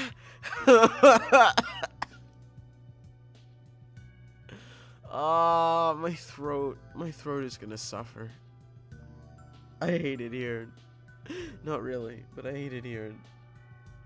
When I say proxy house, people, think of the Slenderman game. Yes, think of the Slenderman game, guys. Okay. When I went into the backyard, I was a bit confused, because James was the only person back there. Was he talking to himself? I could have sworn I heard another voice. James, it's time to come inside, I called out to him. He came inside and sat down at the kitchen table. It was about lunchtime, so I decided to make him a turkey sandwich. James, who are you talking to out there? I asked. James looked up for a moment. I was playing with my new friend, he said, smiling. I poured him some milk and continued to pry, as any good mother would. Does your friend have a name? Why don't you ask him to have lunch with us? I asked. James stared at me for a moment before replying. His name is Laughing Jack. I was a bit taken aback by what he had said. Oh, that's a strange name. What does your friend look like? I asked, a bit confused. He's a clown. He has long hair and a big swirly cone nose. He's got long arms and baggy pants with stripy socks, and he always smiles. I realized my son was talking about an imaginary friend. I suppose it's normal for kids his age to have imaginary friends.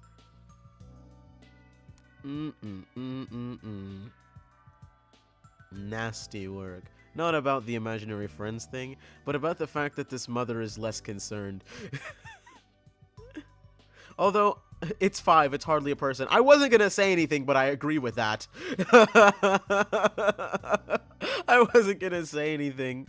Bro can barely form his own, like, thoughts and opinions. Like, let's calm down. But fun fact about Kumo, he also used to have an imaginary friend.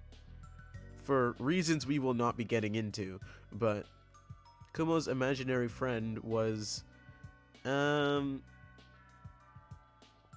very creepypasta-esque, now that I think about it. Like, I really should have, like, been more creeped out, but I think it was just normal for me at the time, you know? I don't remember what his name was, but he was a very tall man. And he had, like, a white, like, porcelain mask for a face with no features on it. That was Kumo's imaginary friend when he was young.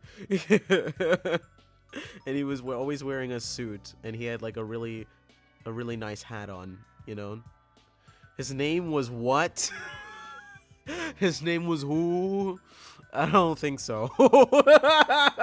No, I'm not an expert, and I'm not gonna lie and say I remember what his name was, but something tells me that wasn't it.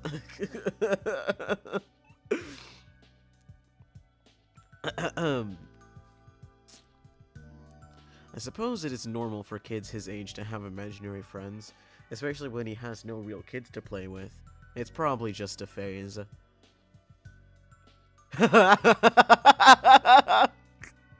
Remy also had an imaginary friend, but that turned into something else. But that's Remy, Lauren, and Kumo knows. Indeed.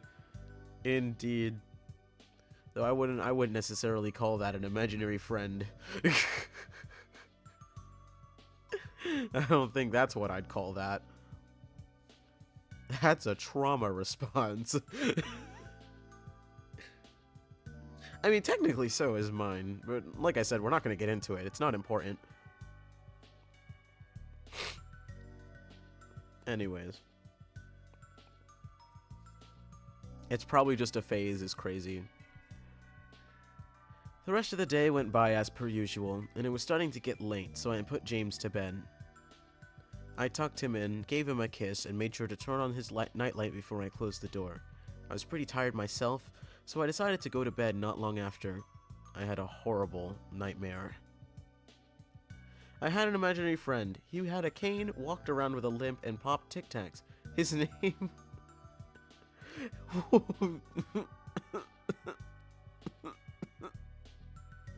His name was Timothy. Oh, shut the fuck up, Goober.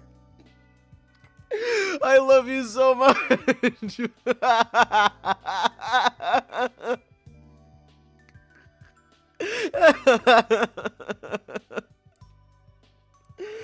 Oh my god, I love you so much, Goober. Never change. Please, please never change. Okay. It was dark. I was in some kind of rundown amusement park. I was scared.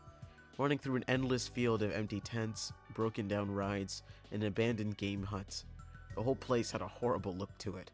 Everything was black and white. The prized stuffed animals all hung from nooses in the game huts, all with sick grins stitched on their faces.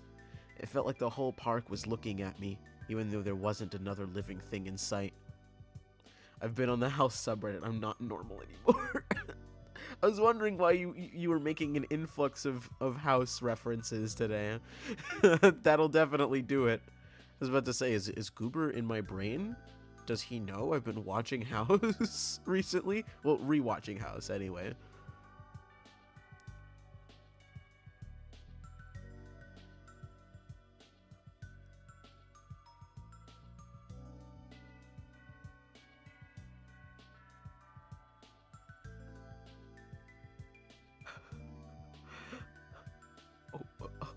Oh my god. Oh my god. What? And this, chat, is a lesson to read things before you say them out loud. That would have horrifically incriminated me. Not really, but this is why you read things before you say them with your mouth. Because that's kind of crazy.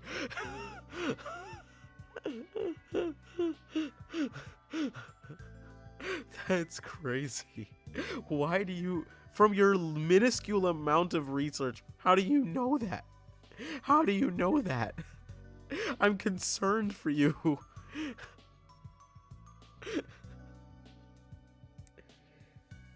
Oh god. Ooh, I'm fine. Then suddenly, I began to hear music play. The sounds of Pop Goes the Weasel being played on a squeeze box echoed through the park. It was hypnotizing. I followed its tune to the circus tent, almost in a trance, unable to stop my legs from moving forward. It was pitch black. The only light came from a single spotlight shining on the center of the big top. As I walked towards the light, the music slowed down. I found myself singing along, unable to stop. Kumo, I want you to imagine that every time I sing something out of pocket, I do it with a salute like a little messenger delivering a message to his liege. It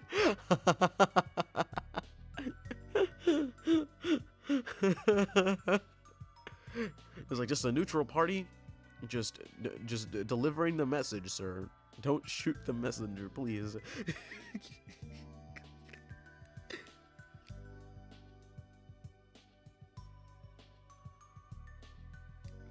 Ooh, excuse me, I was yawning.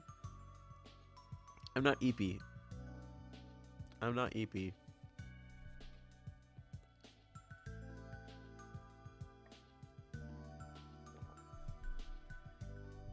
I'm chill.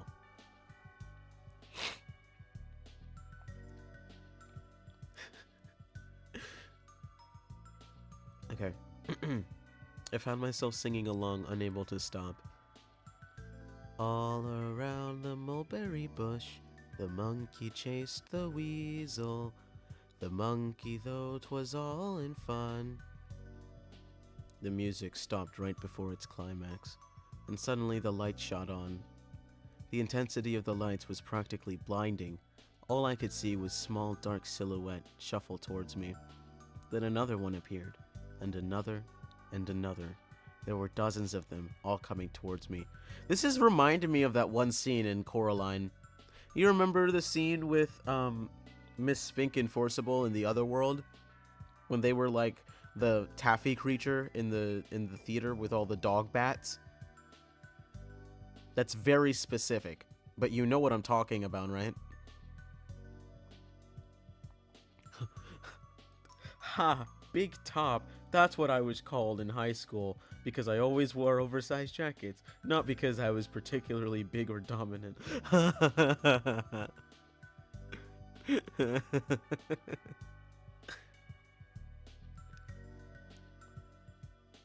I honestly thought you were meant to sing all around your familiar faces. I think that's copyright. I think I'd get bonked for that, actually.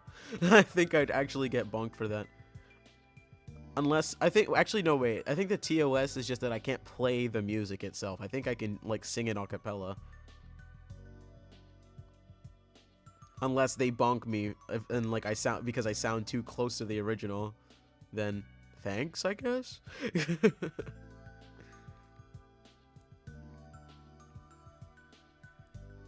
Okay. There were dozens of them all coming towards me. I couldn't move. My legs were frozen. All I could do was watch as the haunting figures drew nearer. As they got closer, I could see they were children.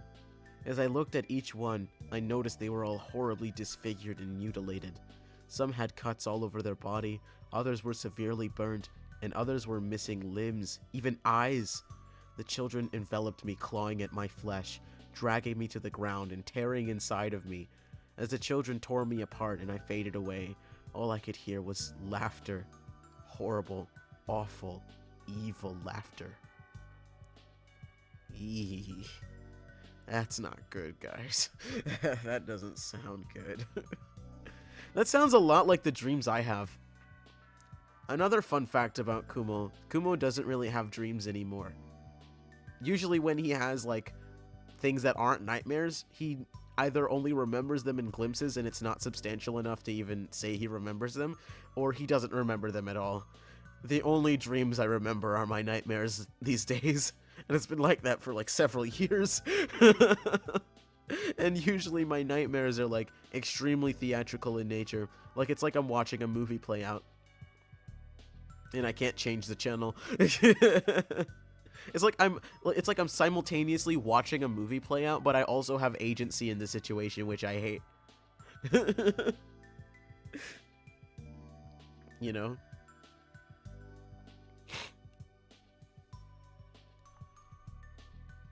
Anyways.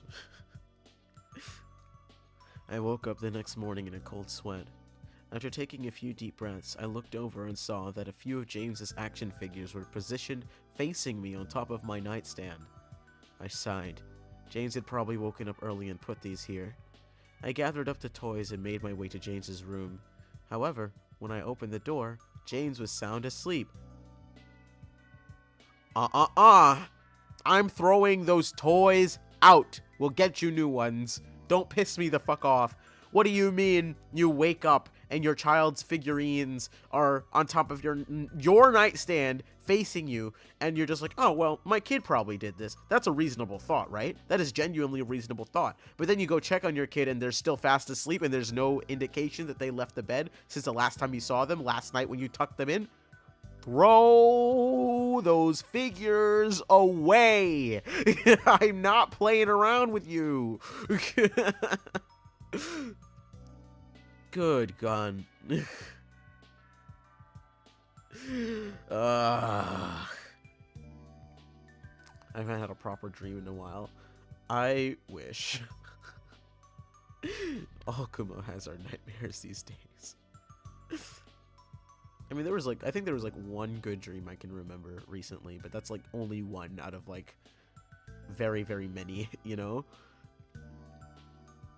Remy only remembers the dreams that have friends I've met in person, which throws me off since some are really fucked. Ugh. Honestly, fun fact about Kumo, right? Kumo has a really interesting way to identify what kind of dream he's having, right? So, Kumo has two different types of dreams, right? It's always the same. And I'm very aware that I'm dreaming when it's happening, right? But I'm very aware of it.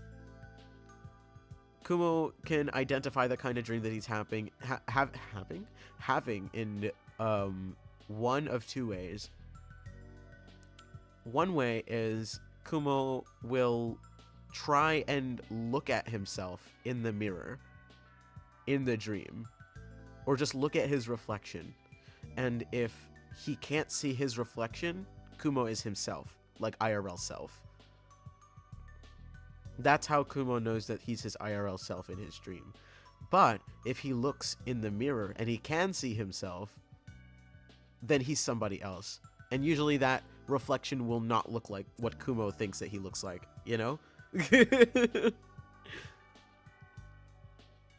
So, a lot of my dreams are dreams where I am not myself.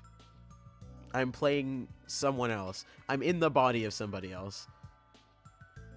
And I'm, like, doing things as they would do. But, like, with my own internal monologue, like, is this guy a fucking idiot? What's wrong with you? Why would you do this? Why are we doing this? Why do I have agency in doing this? You know? But then in the dreams where Kumo is himself, Kumo is the idiot.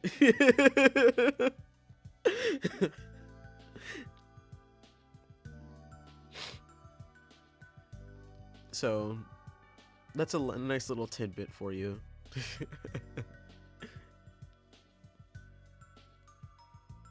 I wish Kumo was in my band. No! What were you gonna say? I'm scared. I'm scared. What?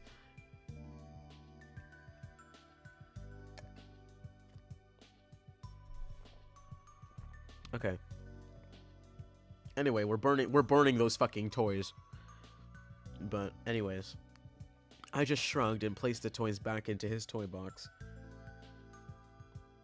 and headed out to the living room. A little while later, James woke up and I made him his breakfast. He was quiet and seemed a bit groggy. Perhaps he didn't sleep well either. I decided to ask him about the toys. James, honey, did you put the toys in Mommy's room this morning? His eyes shot up at me for a moment, then quickly glanced back down at his cereal. Laughing Jack did it. I rolled my eyes and responded, well, you tell Laughing Jack to keep the toys in your room. Ma'am, I cannot stress this enough. Move house. I beg of you to move house.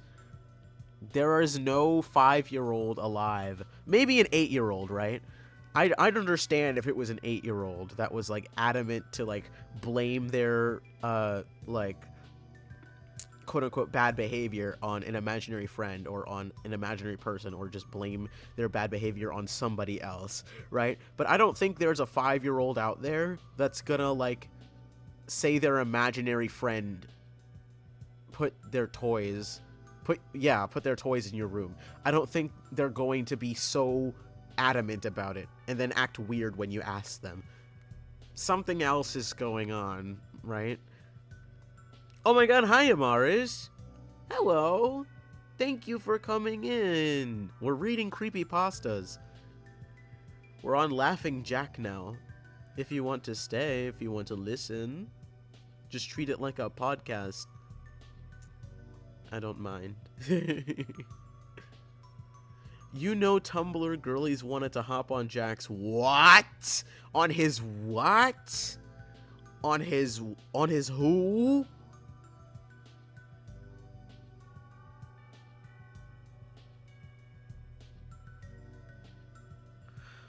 Ooh, no. If my 5-year-old told me their imaginary friend put them there, I'm burning my house down and moving. Well, first, I'm getting them evaluated, because clearly something's wrong, right? I mean, it's better to be safe than sorry. First off, I'm getting them evaluated. But...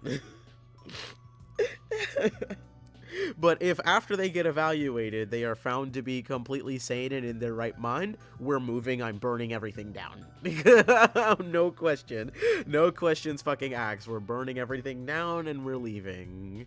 Can you tell I've been awake too long? No, this is just normal goober behavior, isn't it? I think this is just normal goober behavior. Me personally.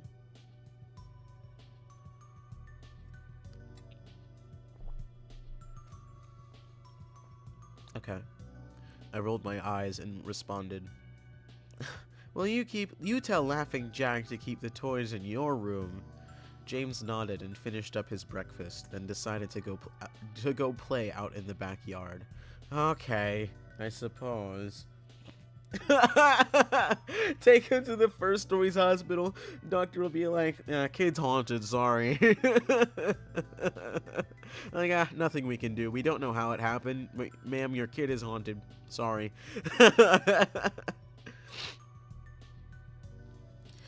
I went to relax in the living room, and I must have dozed off because I woke up a couple of hours later. Ma'am, your 5-year-old son! Your 5-year-old son went to play outside and you pass out on the couch? Ah.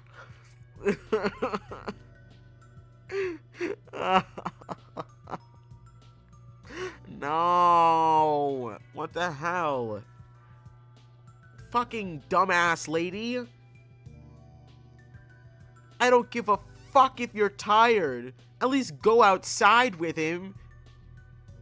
Sit outside with him if you want to sit down so fucking bad. Oh my god, bro.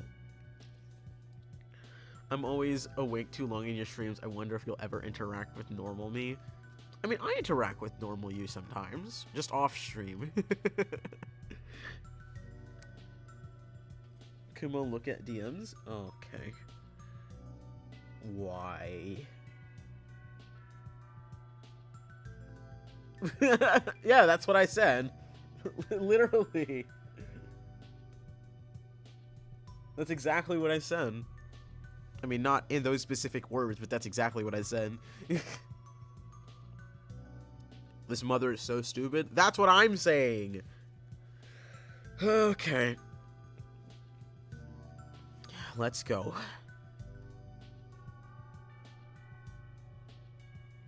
Oh, wait, what the hell?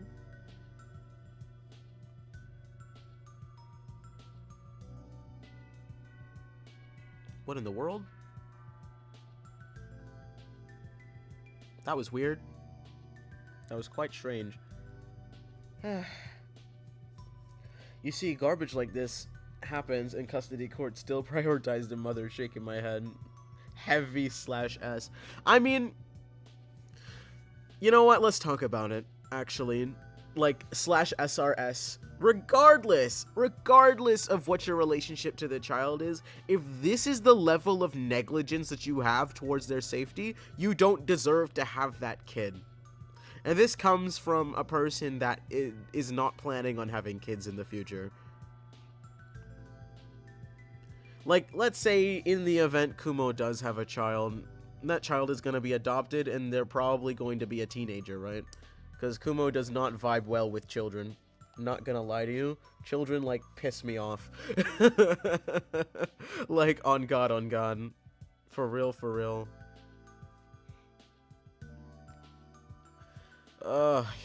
Yay. But, like, oh my god, that was a fucking avalanche of fish. Fuck. Genuinely and truly, if you cannot watch your 5-year-old kid play outside, that's literally the bare minimum.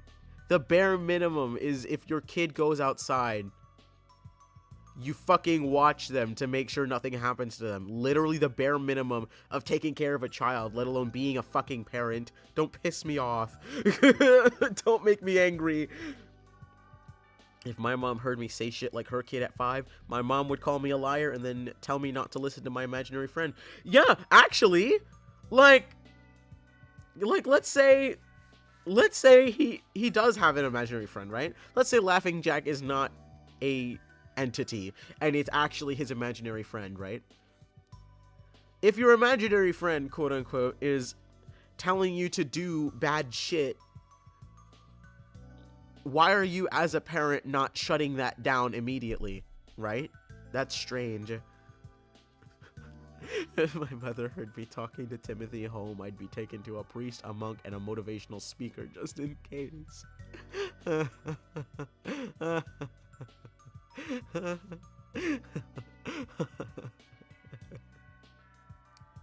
God, bro.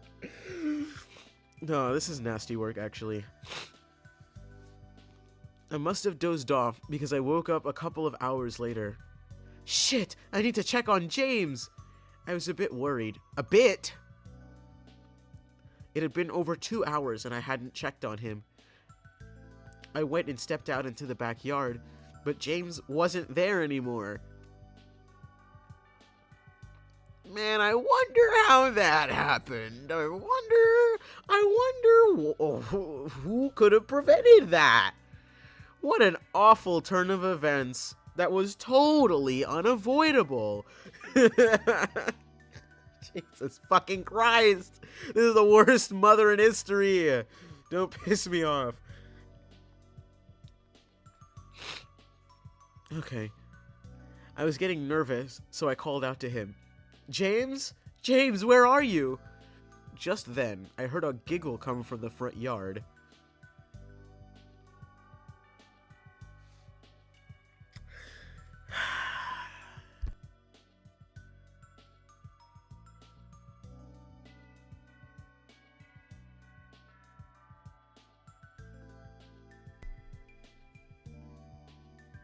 Okay. Like, okay, ma'am.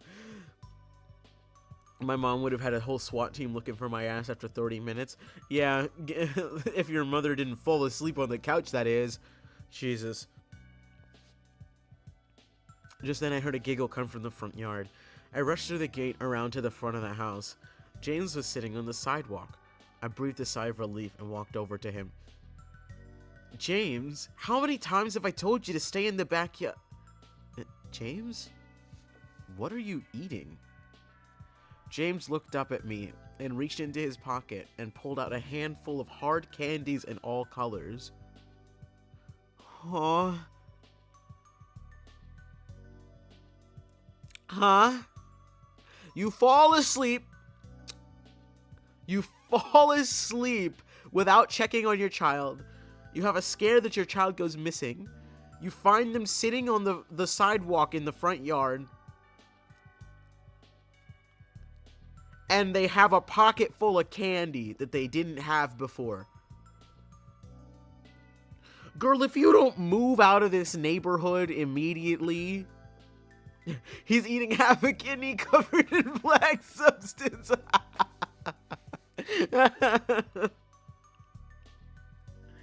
When you sell merch, you should put "Don't piss me off" on a mug spelled with clowns. That's not a bad idea. I say it often enough, right?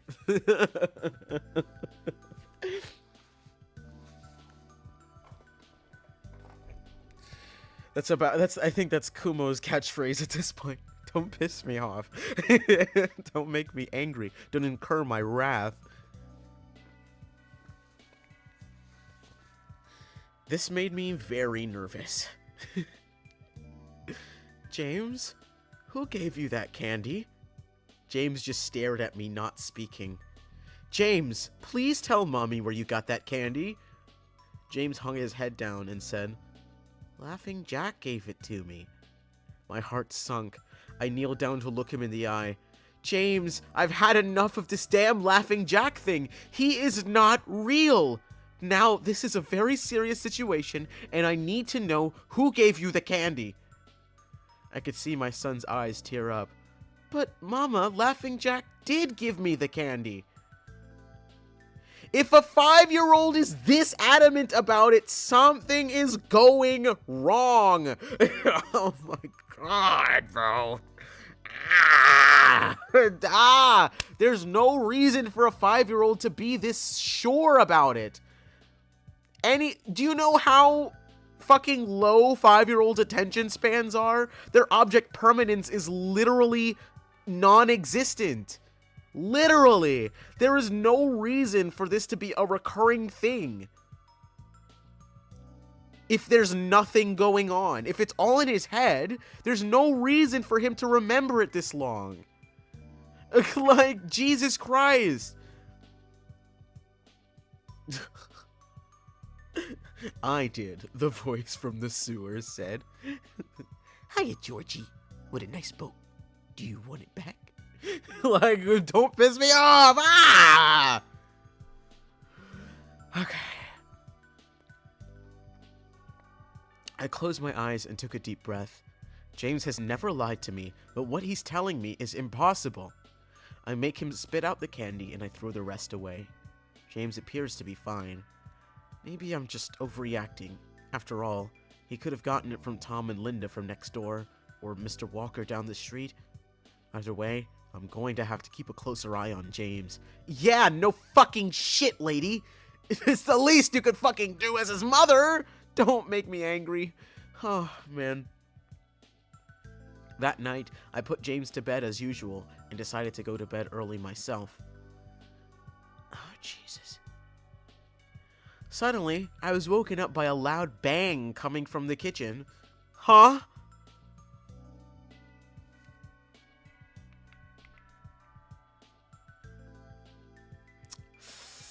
Kumo doesn't like that. Kumo doesn't like the sounds of that. Bruh, he only mentioned the dude like 3 times. I know that it's a shorter story, but I wish it mentioned him blaming nonsense on the dude. Yeah, I guess. I suppose. That would make it like more of a thing, just like, why aren't you listening to him, you know?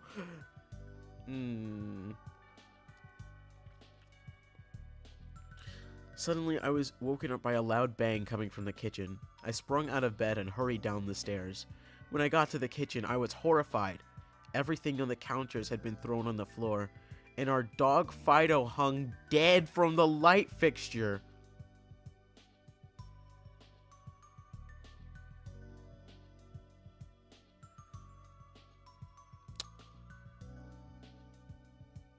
Oh.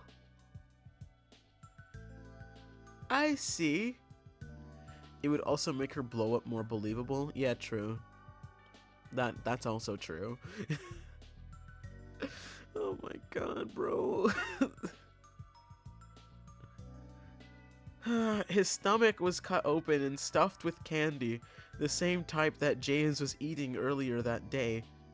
My shock was quickly broken by a sharp scream coming from James's room, followed by loud crashes.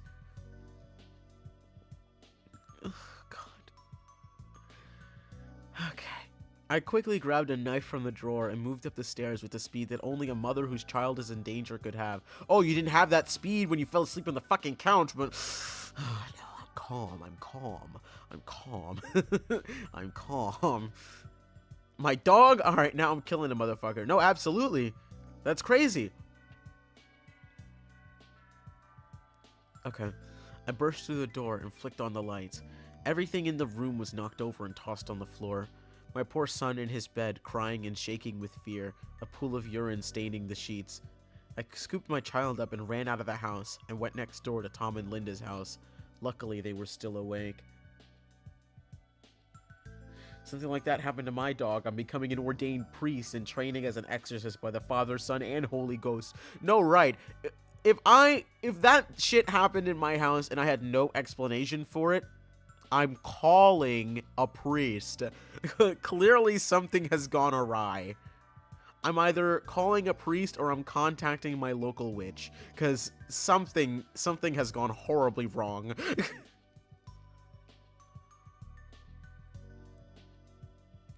Luckily, they were still awake. They let me use their phone, and I called the police. It didn't take them long to arrive, and I explained what had happened. They looked at me as if I was crazy. They searched the house, but all they found was a dead dog and 2 trashed rooms. The officer told me that someone had probably gotten into the house and done this right before making a quick escape when they heard me coming up the stairs. I knew it wasn't true. All the doors were locked and none of the windows were open. Whatever was in my house didn't come from outside. The next day, James stayed inside. I didn't want him to leave my sight. Tying 2 crosses together and using them like nunchucks. May God forgive you, for I won't. Honestly, very real. The next day, James stayed inside. I didn't want him to leave my sight. I went into the garage and found his old baby monitor and set it up in his room if anything comes into it tonight. Oh, if anything comes into it tonight, I was going to be able to hear it. Yeah, there was weird punctuation there. That was strange. We're doing it in Demon Slayer style, 4th form American style. Yeah, no, with fucking Genya and his fucking literal gun. Fuck a breathing technique. Gun.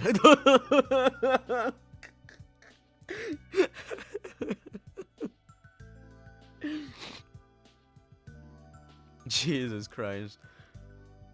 Okay. I went to the kitchen and grabbed the largest knife from the drawer and put it on my nightstand. Imaginary friend or not, I'm not letting anything hurt my little boy.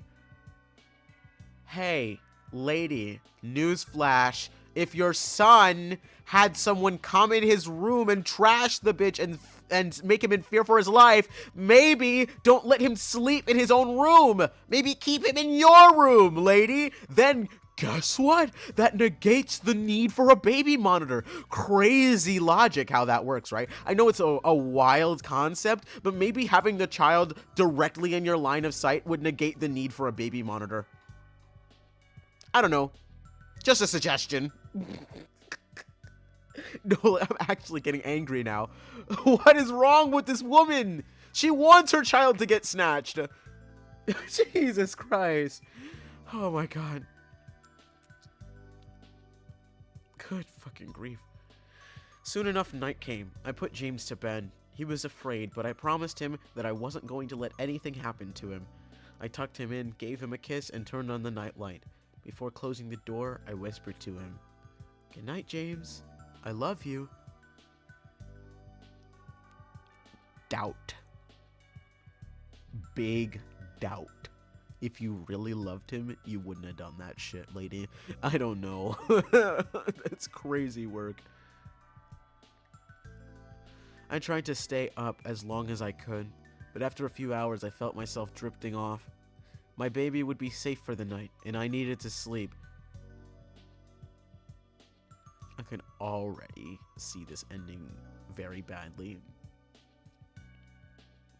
I can already see it. Oh, God. Okay. Oh, God. Just as I lay my head on the pillow, I heard a soft noise from the baby monitor I had put on my nightstand. At first, it sounded like interference, like the kind a radio would make. Then it turned into a soft moan. Was James asleep? Then I heard it. The laugh from my nightmare. That horrible laugh. I sprung up from the bed and grabbed the knife from under my pillow. I rushed over to James's room and creaked the door open. I tried the light switch, but it wouldn't come on. I took a step in, and I could feel the warm, thick liquid on my feet. Oh my God, I'm gonna curl myself. I'm gonna curl myself. I'm gonna curl myself. This is all your fault, lady. This is all your fault. This is all your fault. All you had to do is keep him in your room with you. That was all you had to do. I'm literally tearing up. I don't even know what happened to this kid yet, and I'm already tearing up. What the fuck? What the fuck? She's so stupid. She's so dumb. Suddenly, James's nightlight came on, and I could see the absolute horror laid out in front of me. James's body was nailed up on the wall, the nails piercing through his hands and feet. His chest was cut wide open and his organs hung down to the floor. His eyes and tongue had been removed, along with most of his teeth. Jesus fucking Christ. Jesus Christ.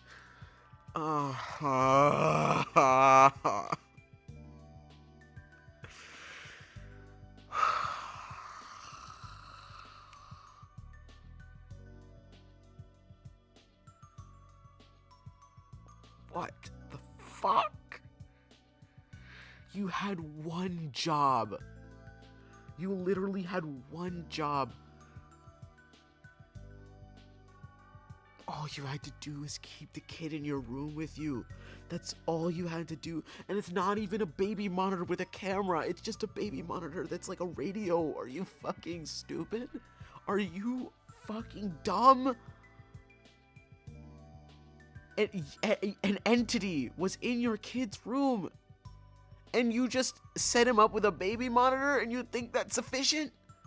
You need to be jailed.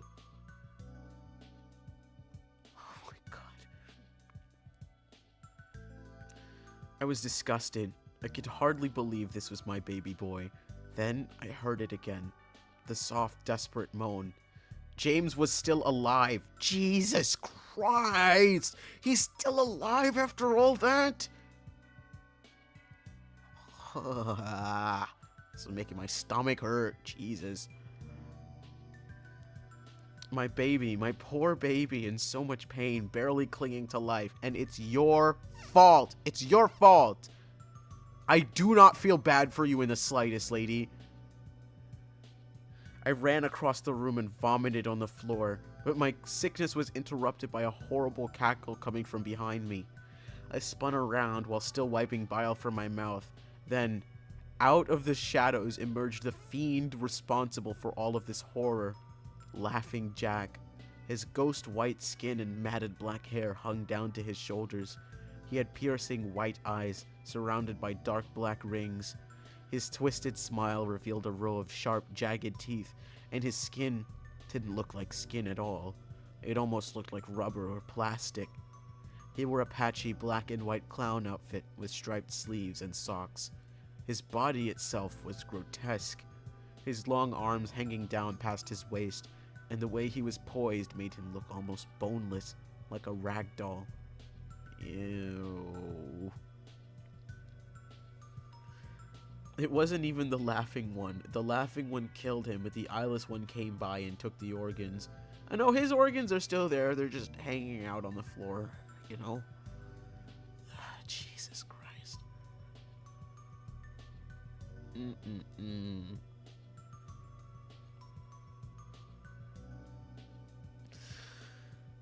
God.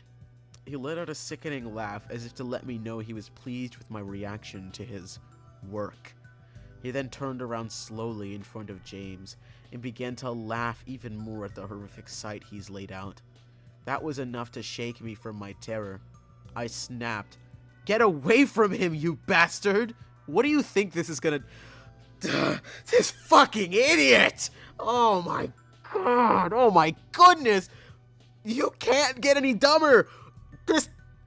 God, I'm literally being dealt psychic damage. Are you fucking stupid? I mean, we've already established that you are. Clearly, you're not the sharpest tool in the drawer.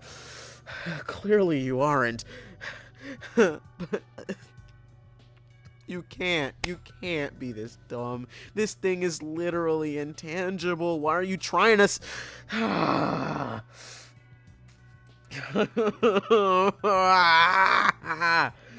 Don't make me angry. Oh my god, bro. I'm literally gonna crash out. I'm literally like on the verge of crashing out. This is crazy. I rushed at the monster, raising the knife above my head and stabbing down at him, but as soon as the knife touched him, he disappeared in a cloud of black smoke. The knife passed right through and pierced James's still beating heart, splashing the warm blood on my face.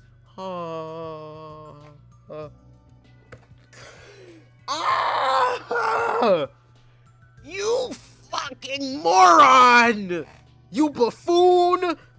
You can't be fucking serious!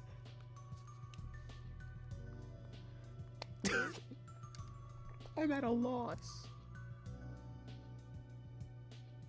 I'm literally at a loss.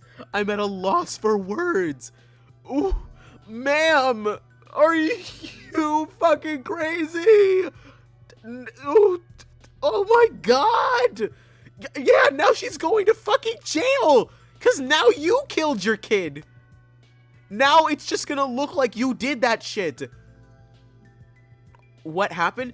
What happened is this fucking moron tried stabbing Laughing Jack and he disappeared in a cloud of smoke, you know, because he's a fucking entity. And she ended up stabbing through him and killing her kid by accident. Don't piss me off.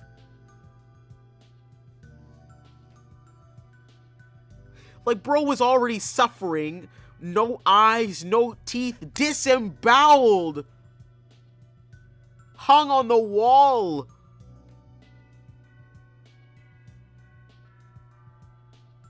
And to add insult to injury, his dumbass mother ended up stabbing him.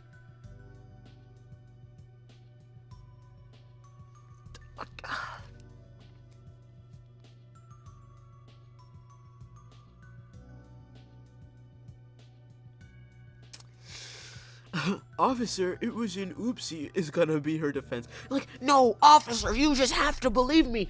It was Laughing Jack that did it. Yes, it was Laughing Jack. See how they're gonna fucking believe you. See if they're gonna fucking believe you. You idiot. Dumbass fucking cunt. Like, don't piss me off. Oh my god, bro. I don't think I've been this angry on stream before. I don't think I've been this angry on stream. I mean, it's still like funny haha angry because it's fiction, right? But Jesus Christ. I haven't seen a certified dumbass like this in many, many a moon. Jesus. Postpartum depression? He's 5. This is way past postpartum. You used all the curse words? I haven't used all of them yet. I think if I used all of them, I'd get banned.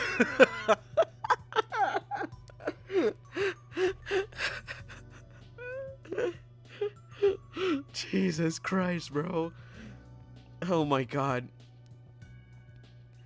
No. What have I done? My baby. I killed my baby. I immediately fell to my knees, and I could hear sirens in the distance growing louder. How? Who called the police? The neighbors, maybe? I don't know. Who the fuck called the cops? My boy. My sweet baby boy. I promised Mommy would protect you, but I failed. I'm sorry, James. I'm so sorry. No, you're fucking not. You can still be affected by it since it stays like normal depression.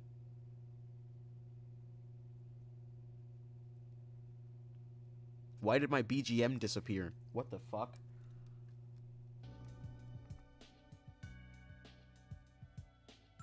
Huh? That was weird. That was very strange. Anyways. Cops are always around, I suppose. You think Jack called the cops? That's nasty work. Forcing a woman to kill her own child and then calling the cops on her is actually crazy. I strive to be that level of petty.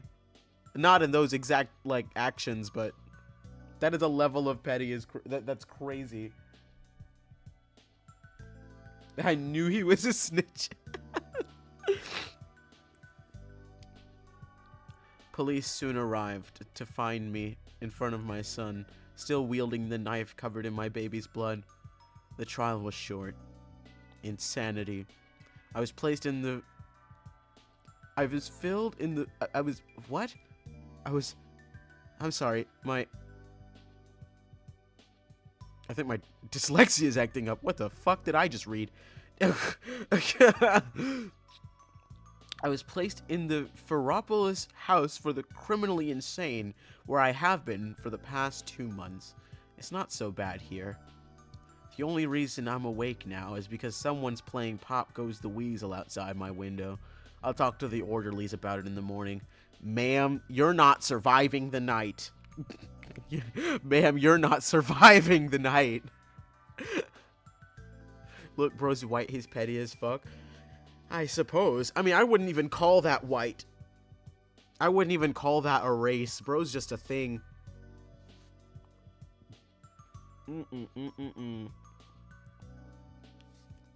Bro's a creature.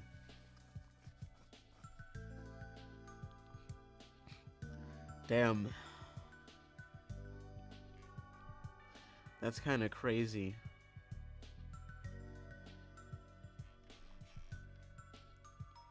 That mother made me, like, irrationally angry.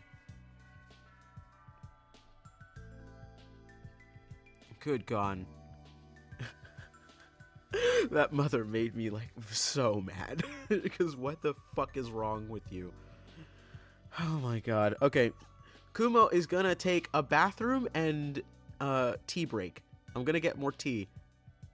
So, entertain yourselves while Kumo is gone. Kumo will be right back.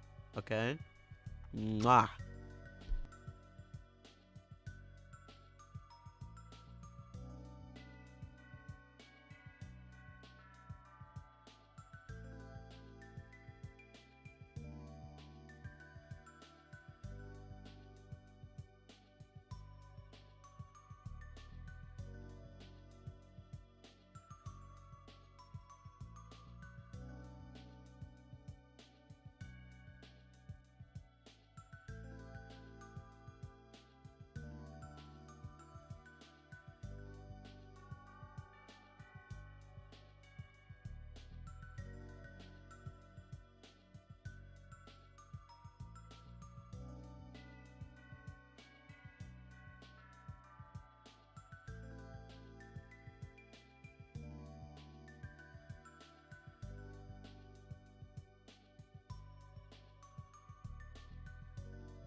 Kumo's back.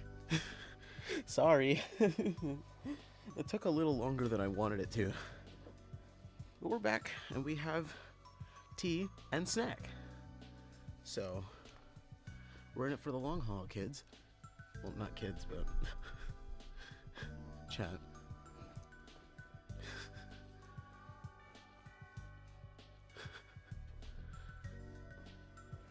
I'm blaming the mom on my burnt pork belly now. No, God. You know what? Given her track record, it probably is her fault. Hi, I'm back.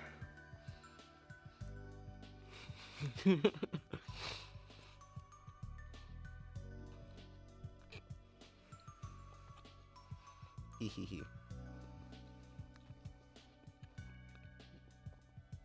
Can we guess what creepypasta we're reading next? Can anyone guess? Any suggestions welcome. Or rather, any guesses welcome, because we're past the point of suggestions at this point. We have a lot to get through.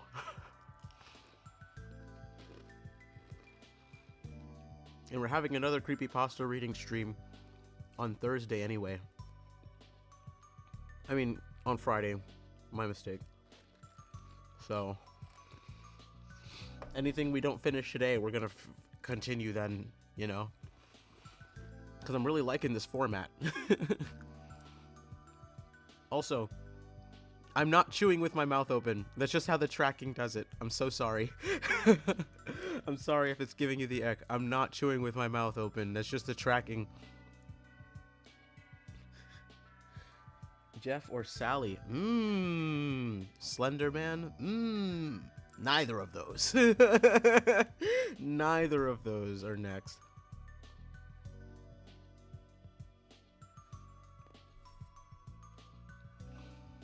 Guys, I swear I don't chew with my mouth open.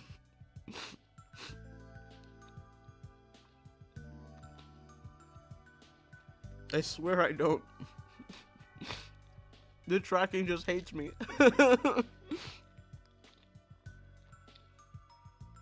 My mouth isn't even open when I'm chewing. Not even a little bit.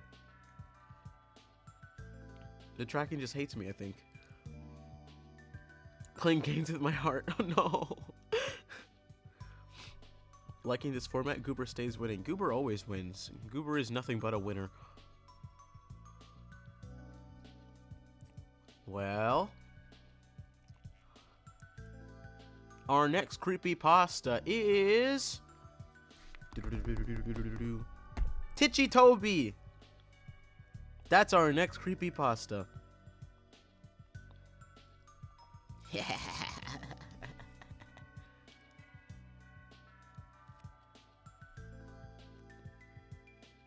I will admit, I am a Titchy Toby enjoyer.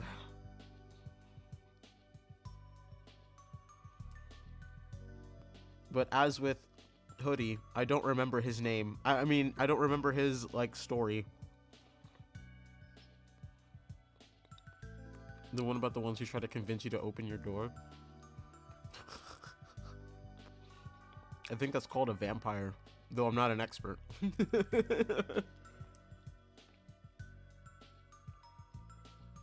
You look like the type.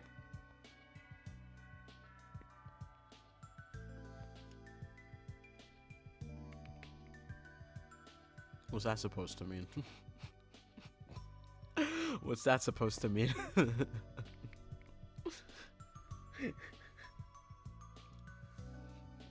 But yes. 'Tis Titchy Toby time.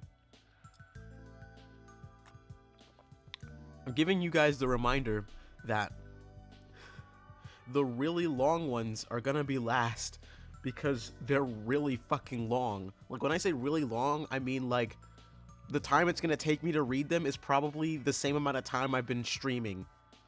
At this point.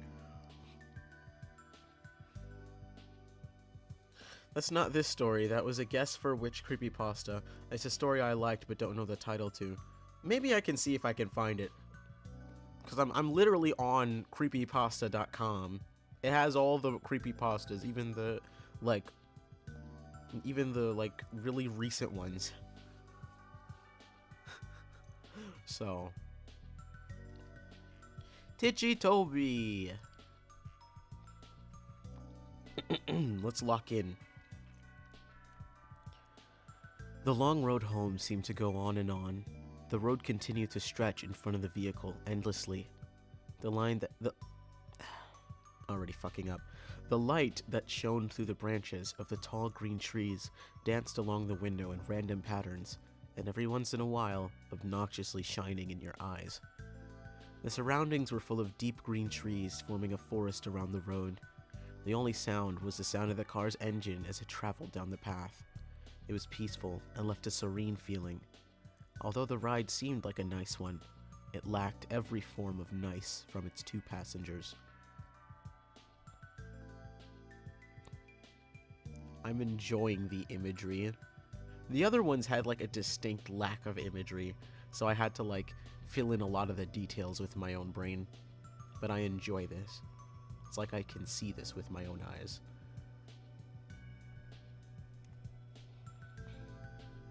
Oi, what's going on with Restream? Hello?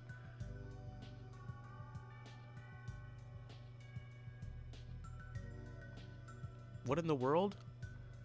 Give me a second, chat.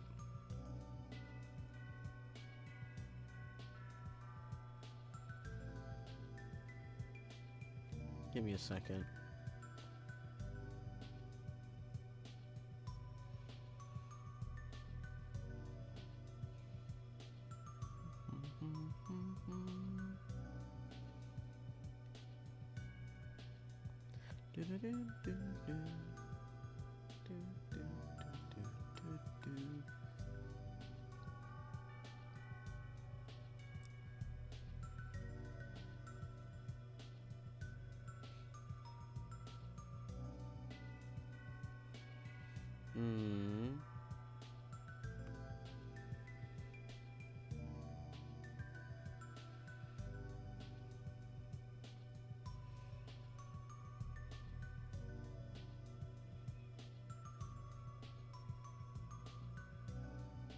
What do you mean internet disconnected? That's literally untrue. I'm still live right now. That's like unequivocally untrue.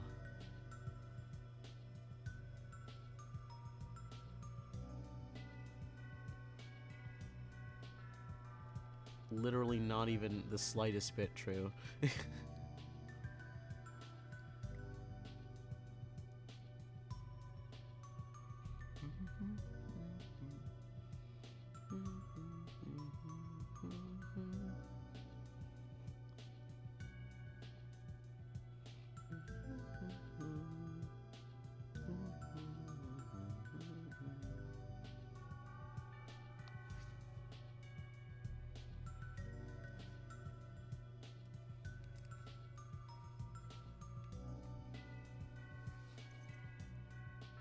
Oh dear.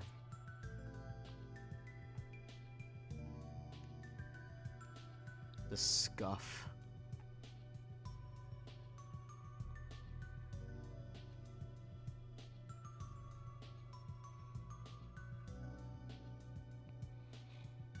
What is a Kumo stream without a bit of scuff?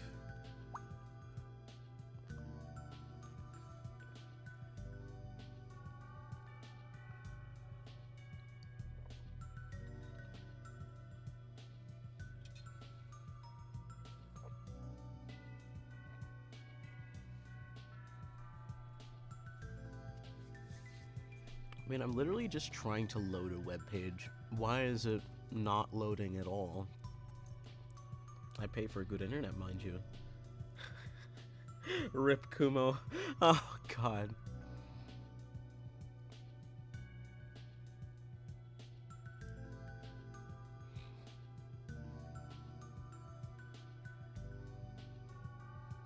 Good gracious.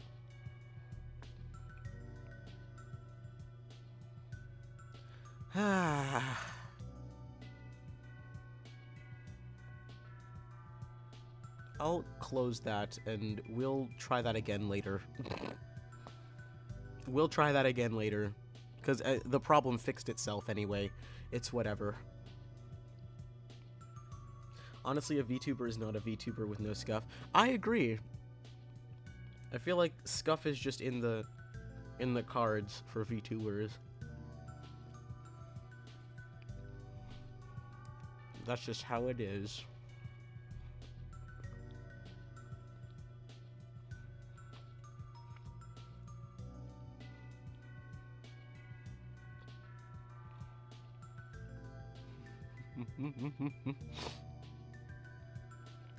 He said, "Don't play with me."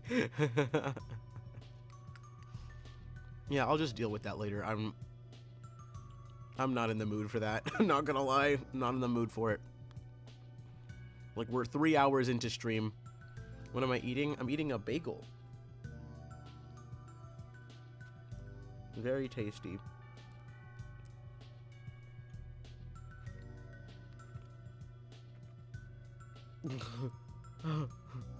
Goober, what is going on?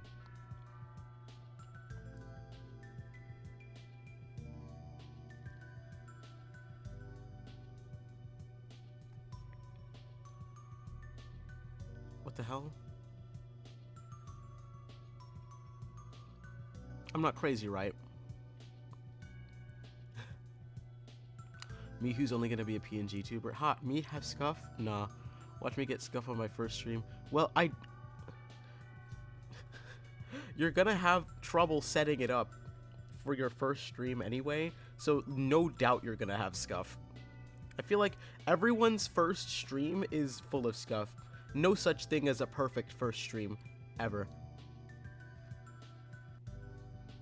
I'm so tired. You can go to sleep, Goober. It's okay. You can catch the rest in the VOD. You've been here for 3 hours. Genuinely, it's fine.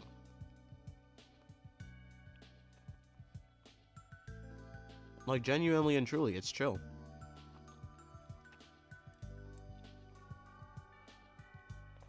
I promise. My streams are always scuffed. See? And Boba has a much nicer setup than you or me, Remy.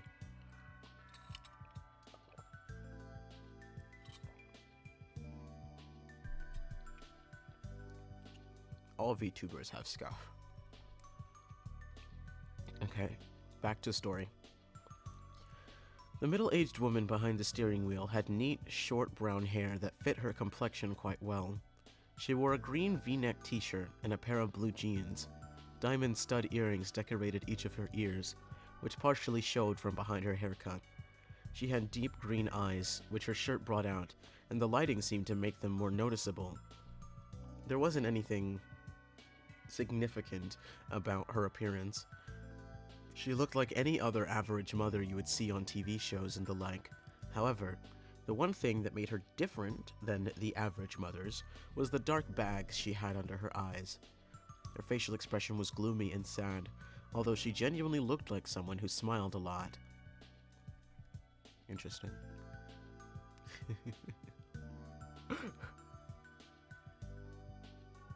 Okay, listen now. I'll have a perfect stream just to be petty. Me going to you for help because I don't know what I'm doing.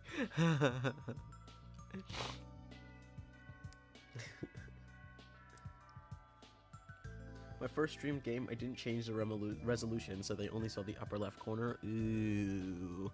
Yeah, that's not great. That's not great at all.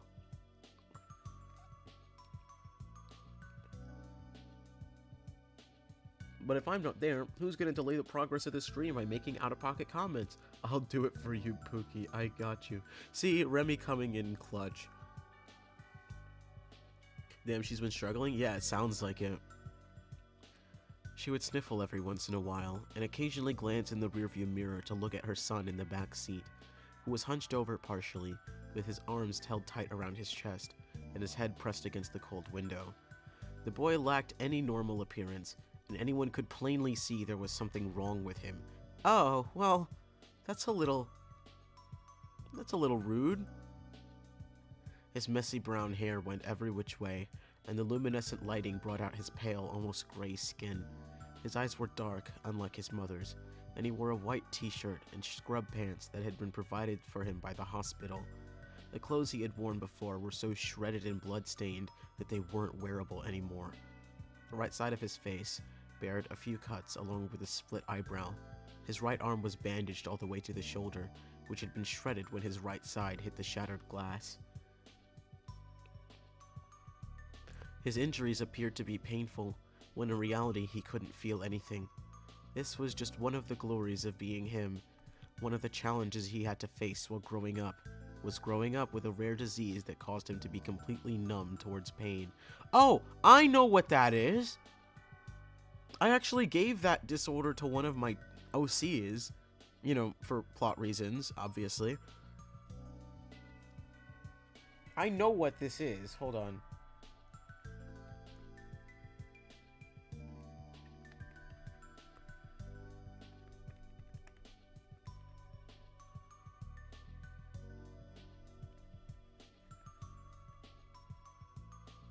What is it?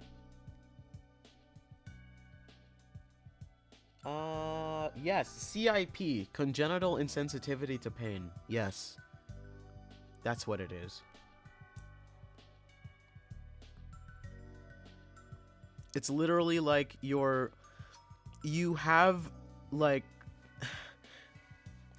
born with, like, literally the inability to feel pain normally. It just feels like numbness. And it makes you, like, extremely reckless because you don't have the innate, like, cause and effect danger sense that most kids have. That most kids would have.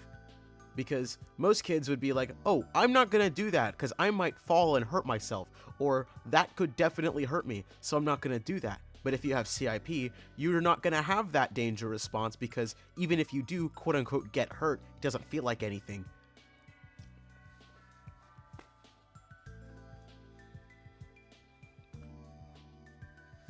So, that'll definitely cause some problems.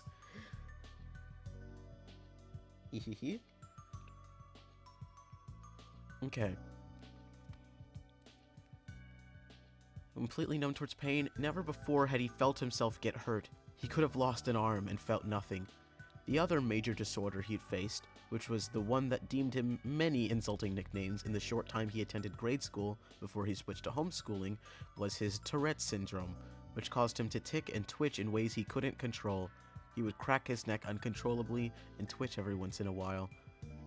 The kids would tease him and call him Titchy Toby, and they mocked him with exaggerated twitching and laughing. It got so bad he had to turn to homeschooling. It was too hard for him to be in a common learning environment with seemingly every kid poking, or more like stabbing fun at him. The doctors tried to say that I had that when I was younger, but they just found out it's because I'm autistic.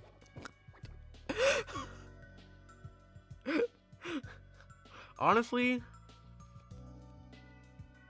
I feel like that's what a lot of people don't get diagnosed. Because masking is kind of crazy. Like me personally, not saying the things that I have, right? But Kumo has a few things. Kumo has a few afflictions. And a lot of those things were not diagnosed when they should have been. Because Kumo was just giving the answers that he thought the doctors wanted to hear. Because he thought those were the right answers. In reality, they were not.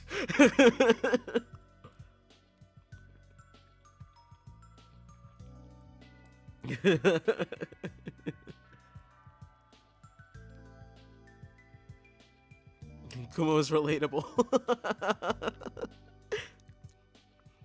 Kumo also has tics. Kumo doesn't have Tourette's syndrome, mind you, but Kumo has anxiety. And so Kumo has tics.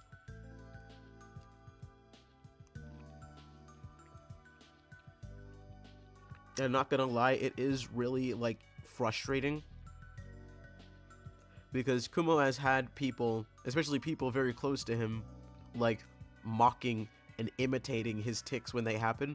Even though he's explained to them, like, very painstakingly, I cannot control when that happens, and it will just happen. So please just act like it didn't.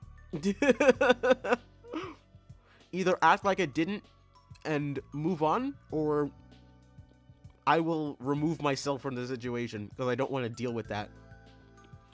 Because there are people that used to try to like trigger my tics on purpose because they like observed me and figured out what triggered them to happen, which is really fucked up. And that, as you would guess, gets really annoying. Like that'll make a motherfucker not want to be around you anymore, and within good reason.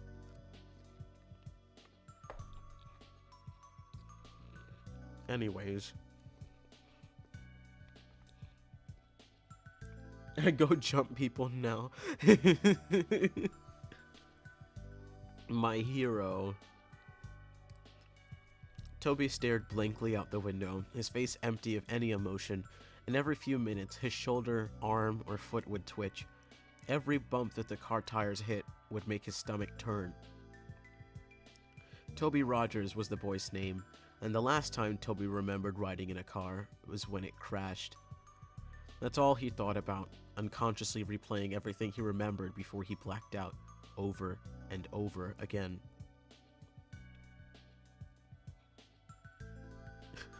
For real, if I would have gotten diagnosed with my autism and tics when I was in high school, I wouldn't have almost dropped out. Literally, if I... Well, to be fair, I did get diagnosed with the things I have, fairly, like, not as early as it should have been, but pretty early on. So, my main issue was that, even though they knew I had it, they didn't accommodate me, and therefore that's why I had a hard time. Like, even though it was, you know, medically documented, they were still just like, well, you were doing just fine before then, right? You can just keep doing that, right? No! That's the whole point of going to the doctor, maybe. But I digress. We're not going to get into that.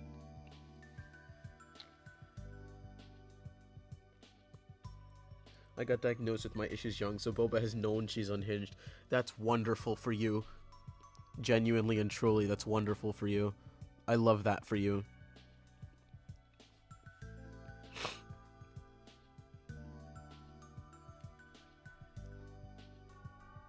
God.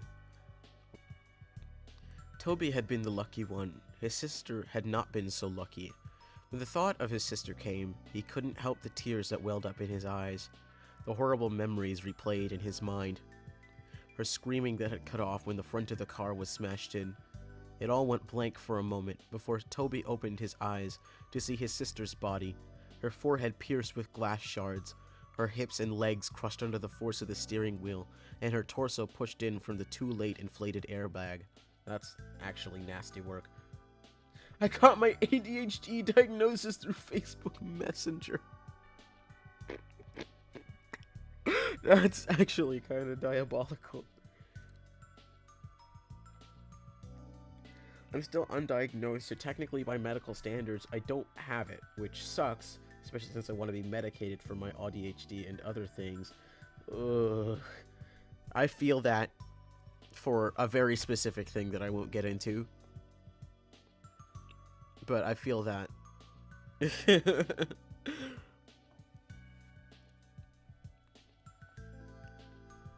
Ugh. That was the last thing he had seen of his dear older sister. The road home continued on for what seemed like forever. It took so long to get home because his mom wanted to avoid the sight of the crash. When the surroundings gave way to a familiar neighborhood, they were both more than ready to get out of the car and step back into their own home. It was an older neighborhood with quaint little houses all next to each other. The car drove in front of a blue house with white window panes. They both quickly noticed the old vehicle that was parked in front of the house, and the familiar figure that stood in the driveway.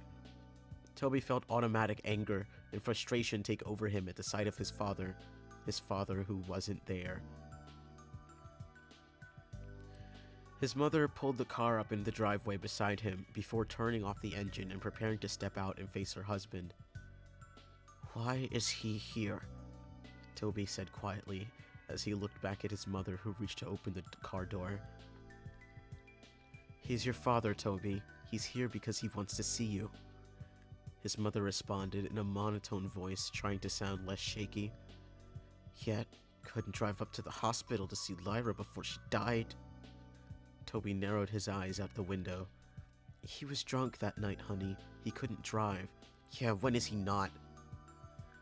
Toby pushed the door open before his mother and stumbled out onto the driveway, where he met his father's gaze before looking down at his feet with a stern expression. His mother stepped out behind him and met her husband's eyes before walking around the car. "Kumo, remind me to make Din Din before Squid Games? Just make it now and just have me in the background. I don't see any problem with that."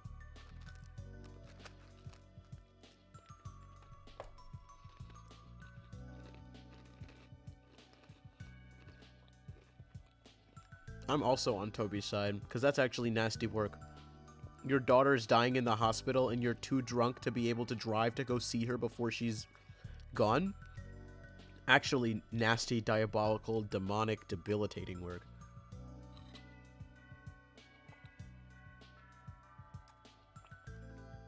Dastardly work, even.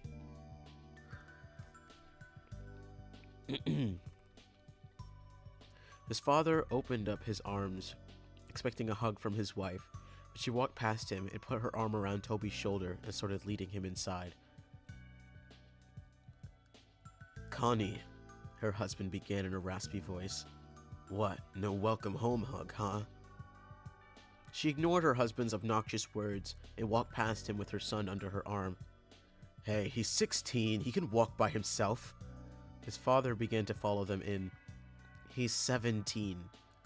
Connie glared back at him before opening the door to the house and stepping inside. "Toby, why don't we get you in your room to rest, okay? I'll come get you when dinner's ready." "No.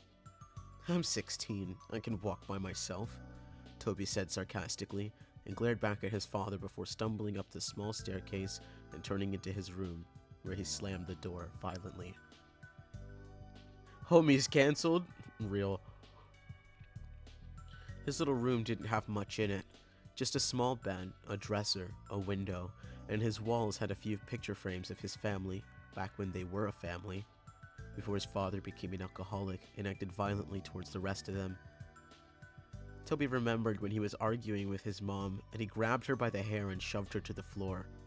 And when Lyra had tried to break it up, he pushed her, and she hit her back on the counter, on the corner of the kitchen counter. Jesus Christ, what the fuck? That's actually terrible. Toby could never forgive him for what he did to his mother and sister. Never. Toby didn't care how much his father beat him down. He couldn't feel it anyway. What he did care about was how he intentionally hurt the only two people he cared about.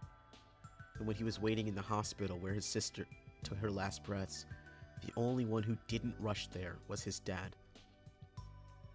Ugh. That kind of resentment is, like, super dangerous. Like, I'm not saying it's not warranted, right? Kumo is a hateful person, too, when the need arises.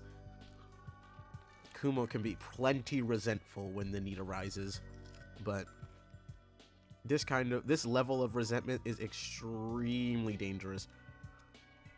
Because when you get to the point where you hate someone so much that even if they're not inherently doing anything antagonistic towards you, every little thing that they do, even being in their presence, bothers you.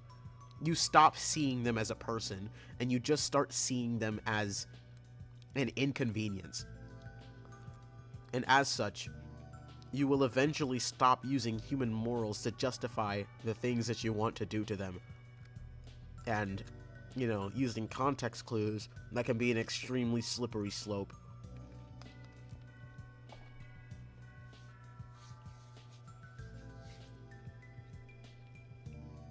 Oof.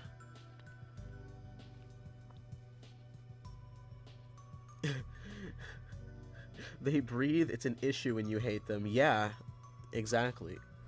Literally breathing. Deku! Did you just blink your eyelids? You'll pay for that. Like, literally that. Literally that. It's like, Deku, stop eating or you'll regret it. Like, literally just mundane shit. They will just be doing everyday shit just to live as a person, and it'll piss you off. That's what that level of resentment does. How dare you move right? How dare you be in my line of sight by chance, even though you weren't planning to be.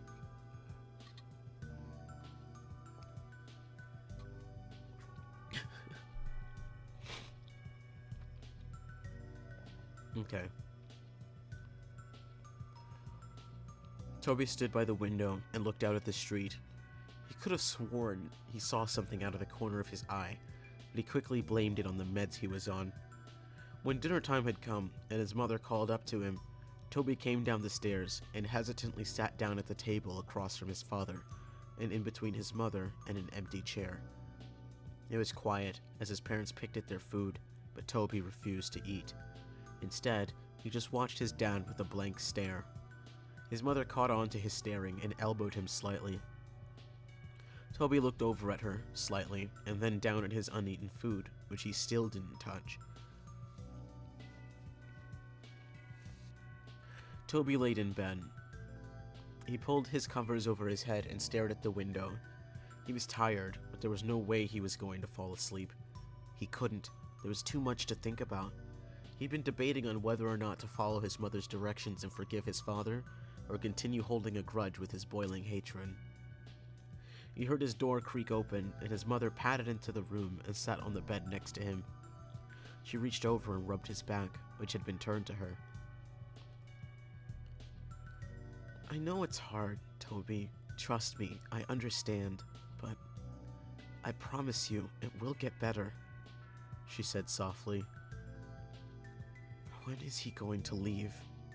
Toby said with an innocent tone in his shaky voice. Connie let her gaze fall down to her feet. I don't know, honey. He's staying as far as I know, she replied. Toby didn't respond. He just continued to look forward at the wall, holding his damaged arm near his chest. After a few minutes of silence, his mother sighed before she leaned in to kiss his cheek and stood up to walk out of the room. Good night, she said as she closed the door. The hours passed slowly, and Toby couldn't quit tossing and turning.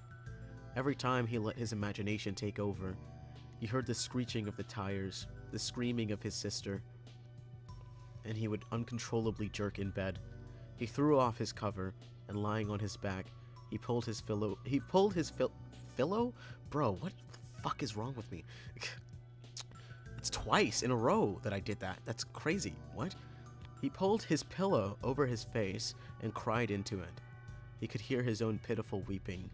He would have been screaming and crying if he didn't press his pillow over his face. After a few seconds, he threw the pillow away and sat up, hunched over, holding his head and breathing roughly, tears streaming from his eyes. He couldn't help but cry. He tried to keep it in, but he couldn't stop the whining and whimpering as he sat there shaking. He inhaled before he stood up and walked around his bed to the window and peered out, taking deep breaths trying to calm down. He rubs his eyes and looks out at the group of tall pine trees across the street. He stops suddenly, and his gaze slowly centers on something standing under the streetlight. He heard ringing in his ears, and he couldn't look away. The figure stood beside the streetlight, about 2 feet shorter than it did, long arms draped at its sides as it stared up at him with non-existing eyes. The figure had no facial features to speak of, no eyes, no mouth, no nose, yet it held Toby's hypnotized stare, seemingly peering into his very being. The ringing in his ears grew louder and louder each second he stared, before suddenly it all went black.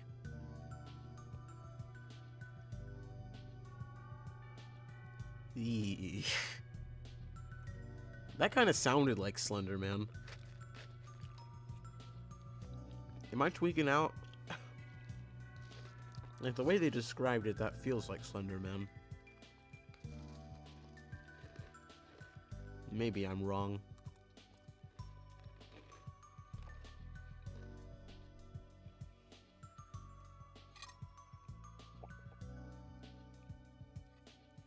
Well, like, literally this poor kid.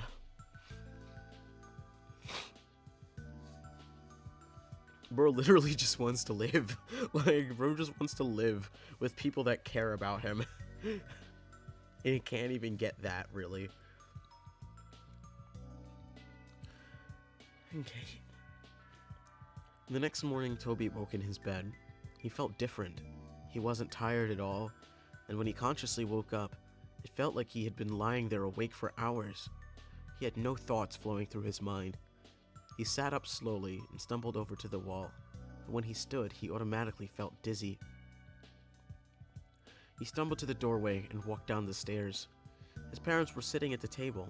His father was tuned into the small TV that sat on the countertop, and his mother was reading the newspaper. She quickly looked over when she felt Toby's presence looming behind her. "Well, good morning, sleepyhead. You've been sleeping forever." She greeted him with a hesitant smile. Toby looked over at the clock and noticed that it was 12:30 p.m. "I made you breakfast, but it got cold. I was going to wake you, but I felt you needed to sleep." Her expression fell from happy to worried as her son resisted responding to her. Toby oh, I missed a whole line. How did I do that? Are you alright?" Toby stumbled over and sat by his father. He felt as if he was on idle and he had no control over his actions. Ooh. Yeah, being on autopilot is kind of crazy. I've been like that before, but that's mostly like because of like medication. Not necessarily like that's also happened like just regularly. It hasn't happened recently, thank goodness, but that is not a fun feeling, I assure you. If you know, you know. He was seeing everything he did, but it didn't register in his brain properly.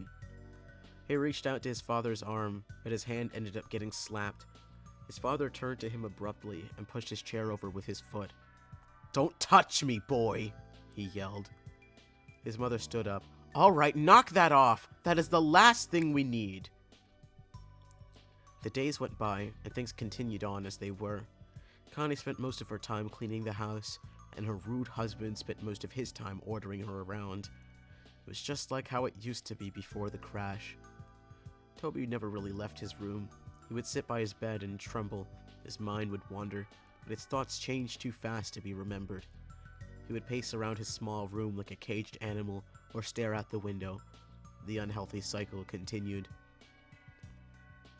Connie continued to be pushed around by her husband, being way too submissive to him, and Toby remained in his room. Before he could think twice, he would begin to chew on his hands, tearing the flesh from his fingers. He would gnaw his hands until they bled. When his mother walked in on him while he was doing so, she reacted horribly. She rushed him downstairs and grabbed the first aid kit, wrapping his hands in bandages. Afterward, she demanded that he wouldn't leave her side again. Toby isolated himself so much that he grew to hate being around others. His memory grew glitchy as well. He started missing memory of minutes, hours, days, and so on. He would begin talking nonsense about things completely unrelated to the conversations he would have. He'd go off about seeing things, sharks in the sink as he washed the dishes, hearing crickets in his pillows, and seeing ghosts outside his bedroom window. His mother grew so anxious about his mental health that she decided it would be good for him to talk to a professional about what he was feeling. I mean, at least she's like being an active parent about it, you know? At least he's not like, "Oh, my silly, silly boy. Nothing's wrong with you. You just have an active imagination." No, get him help.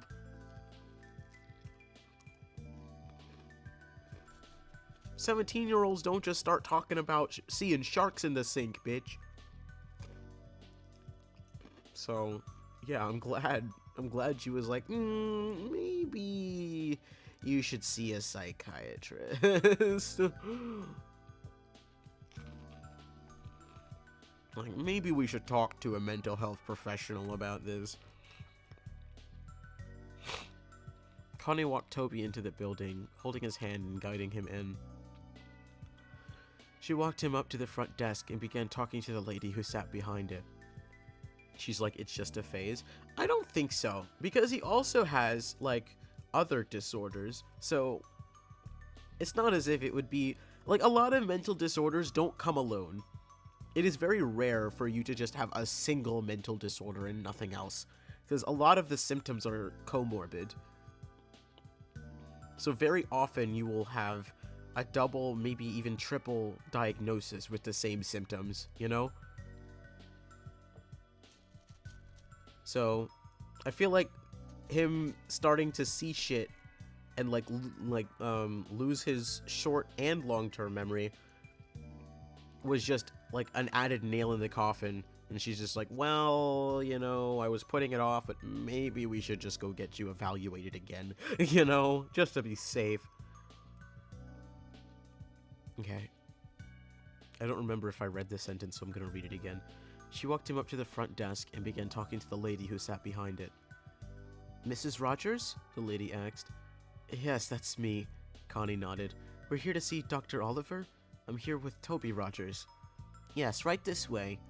The lady stood and led them down a long hallway.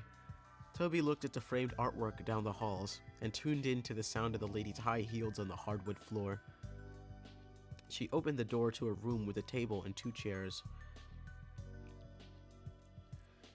If we can get him to sit in here for a few minutes, I'll get the doctor. She smiled and held the door open. Toby stumbled into the room and sat down at the table. He looked over at his mother and the lady before the door slowly shut behind them. He looked around the room before he held up his tightly bandaged hands and began to bite at the bandages to unwrap his hands. But he was interrupted as the door swung open and a young woman in a black and spotted dress with light blonde hair stepped in, holding a clipboard and a pen. Toby? She asked with a smile. Toby looked up at her and nodded. Nice to meet you, Toby. My name is Dr. Oliver. She put her hand out for him to shake by hesitantly pulled away when she noticed his bandaged hands.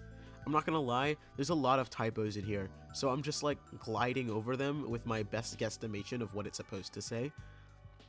And I think that was like one of the few times that I happened to get it wrong.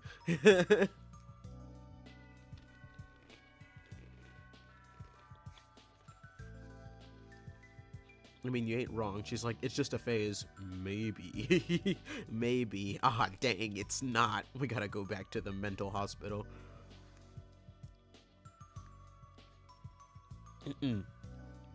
Oh. She smiled nervously before clearing her throat and sitting in the chair across the table from him. So, I'm gonna ask you a few questions. Try to answer them as honestly as possible, okay?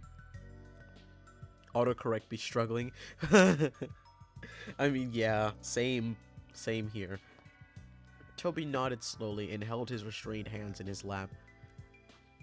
How old are you, Toby? 17, he responded quietly. She wrote that down on the paper that was clipped to the clipboard. What is your full name? Toby Aaron Rogers. When is your birthday? April 28th. Who is your immediate family?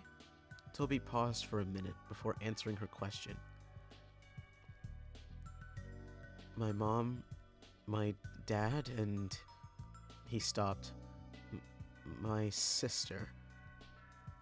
I heard about your sister, dear. I'm really sorry.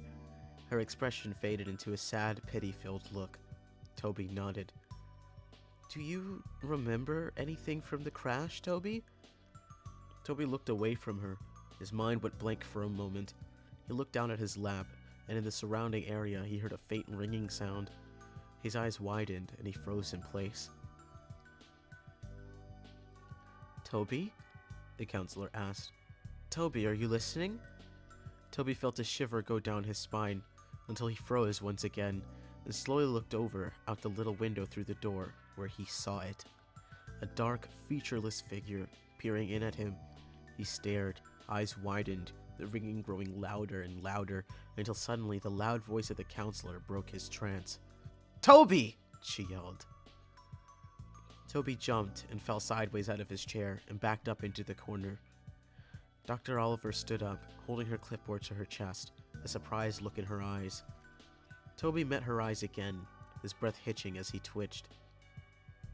Ugh, poor thing. BRB? Okay. Hehe. That night, Toby lay in bed. His eyes were dazed as he stared straight up at his ceiling. He could feel himself begin to doze off when he heard the scattering of footsteps down his hallway. He sat up and looked towards the doorway, his door wide open.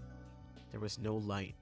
Everything was lit by the luminescent blue glow of the moon through his window, leaving a cold lighting. He stood up and slowly made his way towards the doorway, and suddenly, the door, which was previously wide open, slammed in his face. He gasped and fell back.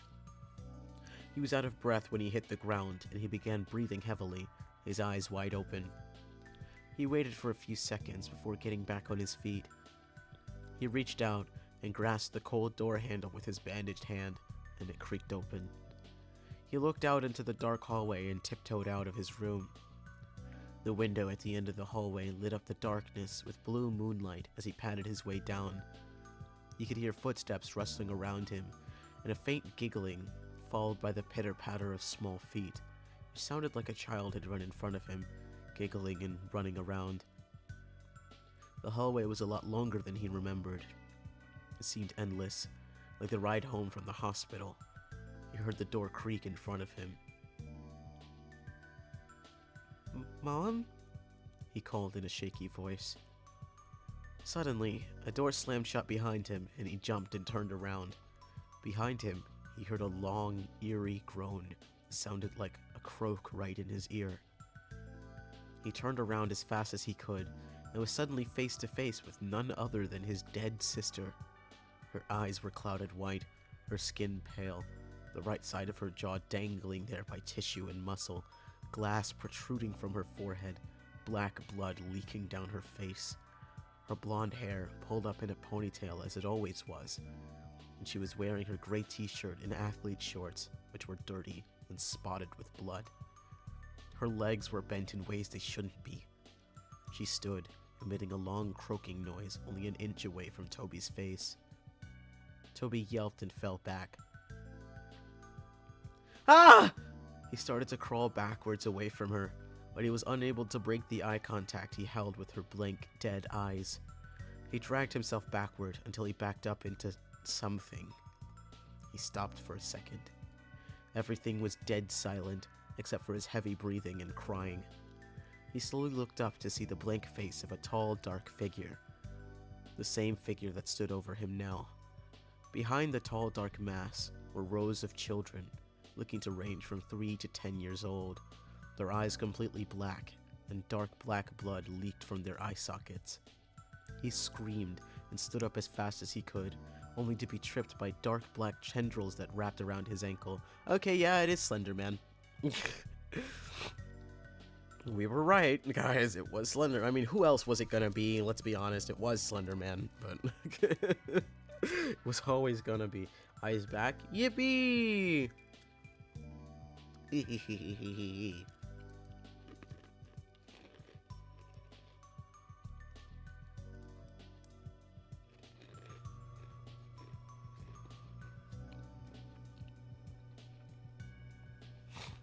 He fell straight on his stomach and got the wind knocked out of him. He tried to scream, but he couldn't make a sound. He wheezed out before it all went black. Toby woke with a start. He screamed out and sat up as fast as he could, completely short of breath. He wheezed out and held his chest with his bandaged hands. It was just a dream. Just a dream. He lay back down on his bed and rolled over on his side. It felt like a weight had been lifted off his chest as he took in deep breaths. He stood up and padded over to his window. He saw nothing. Nobody was out there. No ghosts, no figures, nothing. He heard the rustling and coughing of his father outside the doorway. His door was closed. He walked over and opened it. Looking out into the hallway once again, He padded down the hallway and into the kitchen, where he found his dad standing and having a smoke in their living room. Toby waited for a second and watched him from around the corner before a burning feeling started deep in his chest. Deep, boiling anger overtook him. He heard the little imaginary voices in his head. "Do it. Do it. Do it," they chanted. He turned away and held his arms. He felt like he actually had control over himself, unlike how he felt for the past few weeks since he got home from the hospital. Oh god, I can already see this going badly. He actually had complete thoughts for just moments before the chanting of the little voices in his head clouded them. "Kill him. He wasn't there. He wasn't there. Kill him. Kill him," they continued on. Toby trembled. No, he wasn't going to do it. What, was he going crazy? No, he won't kill anyone. He can't. He hated his father, but there was no way he was going to kill him. That was it. The last thought he had before he fell into an idle state once again. The influence of the voices in his head was too much. He began to silently walk up behind his father. He reached over the counter to the knife in the case. He gripped it in his hand. He felt the sensation take over his chest. He let out a snicker. Oh my god. God, hold on.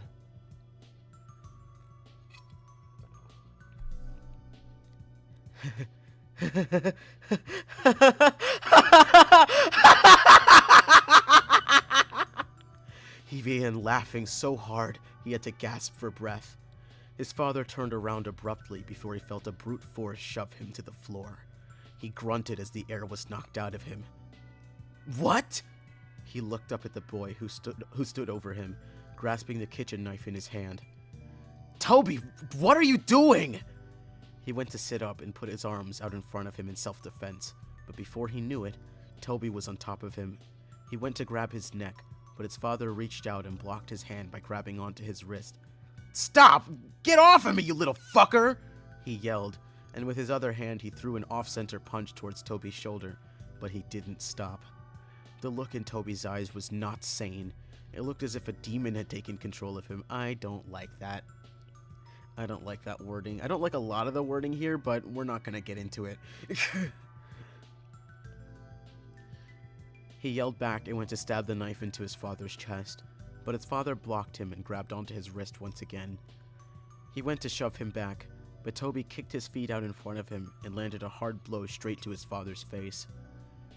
His father recoiled and pulled his arms away to cover his face, but Toby got back up and drove the knife straight into his shoulder. His father let out a loud cry and went to pull the knife out, but before he could, Toby threw his fist straight into his face. He began to pound his fist into his head, laughing and wheezing. He cracked his neck and grabbed the knife and ripped it out of his father's shoulder. He drove it deep into his dad's chest and repeatedly stabbed into his torso, blood spilling out and getting splattered everywhere. He didn't stop until his father's body went still. He threw the knife over to the side and leaned over his body, coughing and panting. He stared at his father's smashed-in face and sat there twitching until a loud scream broke the silence. He looked over to see his mother standing a few feet away, covering her mouth, tears streaming down her face. "Toby!" she screamed. "Why did you do that?" she cried. "Why? Why?" she screamed. Toby stood up and began to back away from his father's bloodied corpse. He began to back out of the kitchen.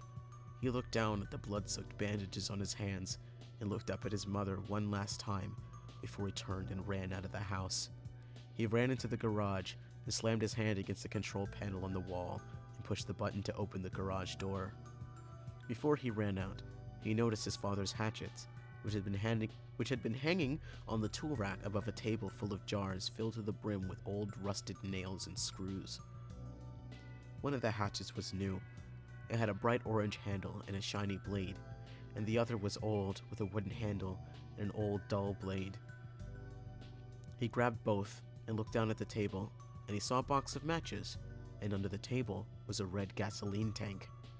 He held both of the hatchets in one hand and grabbed the matches and gasoline before running out of the garage, down the driveway, and up the street. As he approached a streetlight that he could see out of his own bedroom window, he heard police sirens in the distance. He turned around, and the red and blue flashing lights came rushing down the street. Toby stood for a second before he pulled open the cap on the gasoline tank and ran down the street, spilling gasoline all over the street after him. He turned and ran into the trees.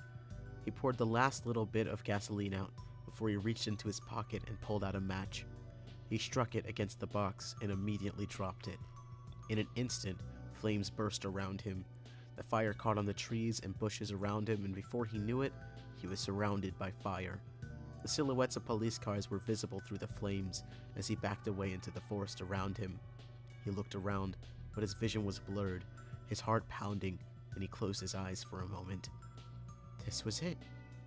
This was the end. Toby felt a hand on his shoulder.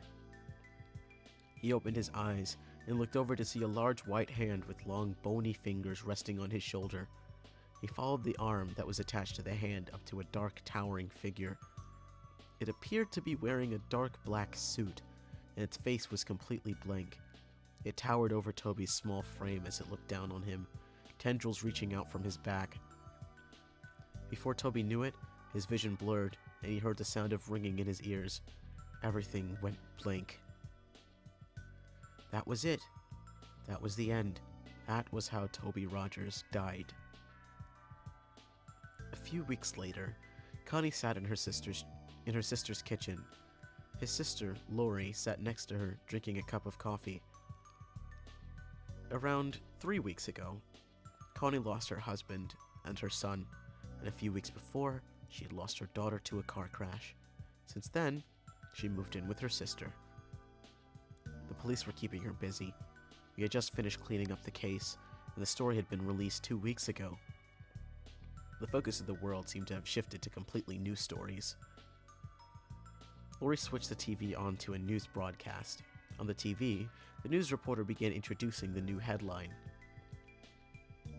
We have breaking news! Last night there have been reported the murder of 4 individuals. There are no suspects yet, but the victims were a group of middle school kids who had been out in the woods late last night. The kids had been bludgeoned and stabbed to death. The investigators have discovered a weapon at the crime scene. It appears to be an old, dull blade hatchet, as you can see here. The picture changed to show snapshots of the weapon exactly as it was left at the crime scene. Investigators have pulled the name of a possible suspect, Toby Rogers, a 17-year-old boy who stabbed his father to death a few weeks ago and tried to cover up his escape by setting a fire in the streets and forest area around the neighborhood. Although they believe the young boy had died in the fire, investigators suspect Rogers might still be alive due to the fact that his body was never found. And that's it. Damn, there aren't even any comments on this one. More scroll wheel ASMR.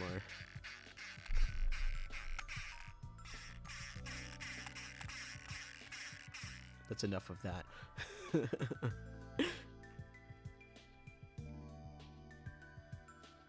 Honestly, reasonable crash out, in my personal opinion. Very reasonable crash out. A lot of the language used here wasn't great, but it was written in 2015, so definitely a product of its time. Certainly a product of its time. It was a little bit repetitive. Like, now I'm just critiquing the writing style. Like, the story's good, right? The writing style was a tiny bit repetitive. And it irritated me just the tiniest bit.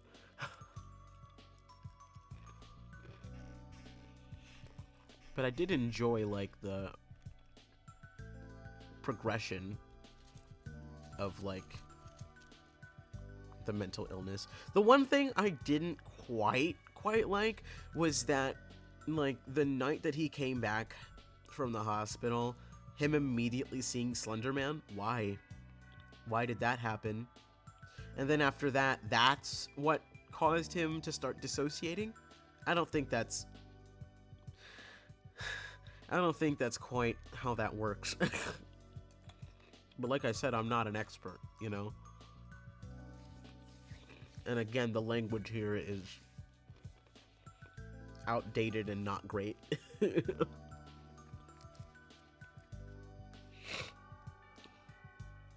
mean, honestly, that's what you get when you read a story from the 2010s. That's what happens. You get what you get, and you don't get upset.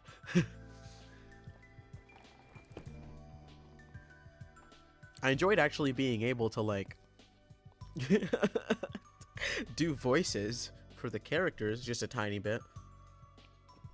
I enjoyed being able to laugh maniacally. That was very neat. And again, I am a Titchy Toby enjoyer. That still has not changed. I'm just a little, like, not too happy with the writing style and the language used, but it's whatever.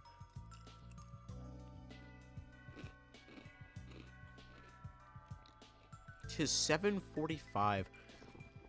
The other ones that I have are, like, super long, and when I say, like, the last, like, technically, quote-unquote, 2 that I have are extremely long. Like, one of them is an hour, like, at minimum, and the other one is, like, 3 hours. Like, that needs to be a stream on its own at that point. So, let me see if I can find a shorter one to read, because I kind of want to end stream at 8, so it's, like, a reasonable time I'm stopping.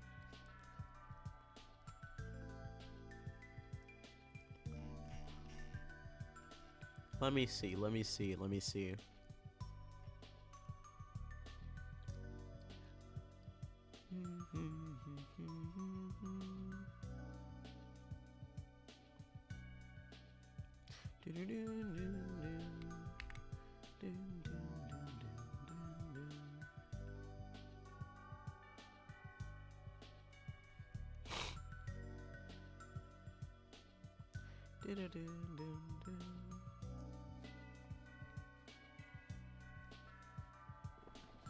Okay. Okay, yeah, this is pretty short.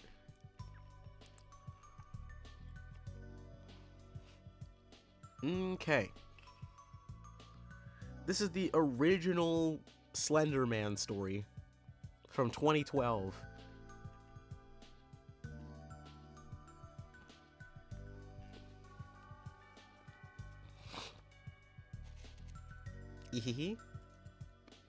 Like, we might as well, since Slender Man was technically the entity in the last one. Because Toby's just a guy. Toby's just a guy that crashed out. But Slender Man is literally just a thing, you know? So, let's get into it. I think doing Slender Man is, like, a good one to end on.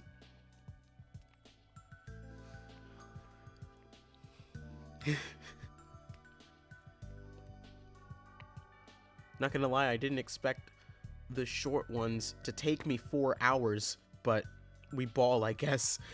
I didn't expect reading all the short ones all together would take me 4 hours.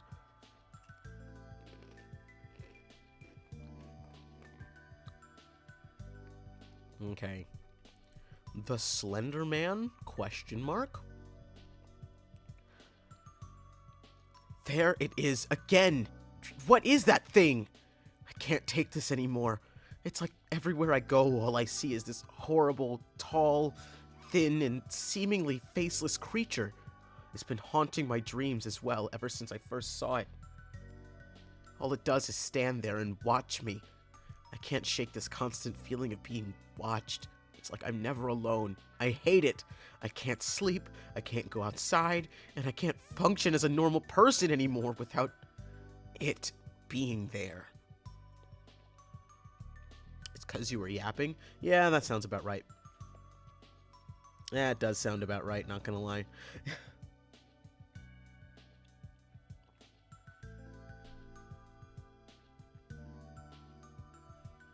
Dang, my frames dropped like crazy. How is my encoder overloaded? How? How is it? Genuinely how? I'm literally not doing anything. I'm not even scrolling. Like, don't make me angry. Okay. I should be fine now, right?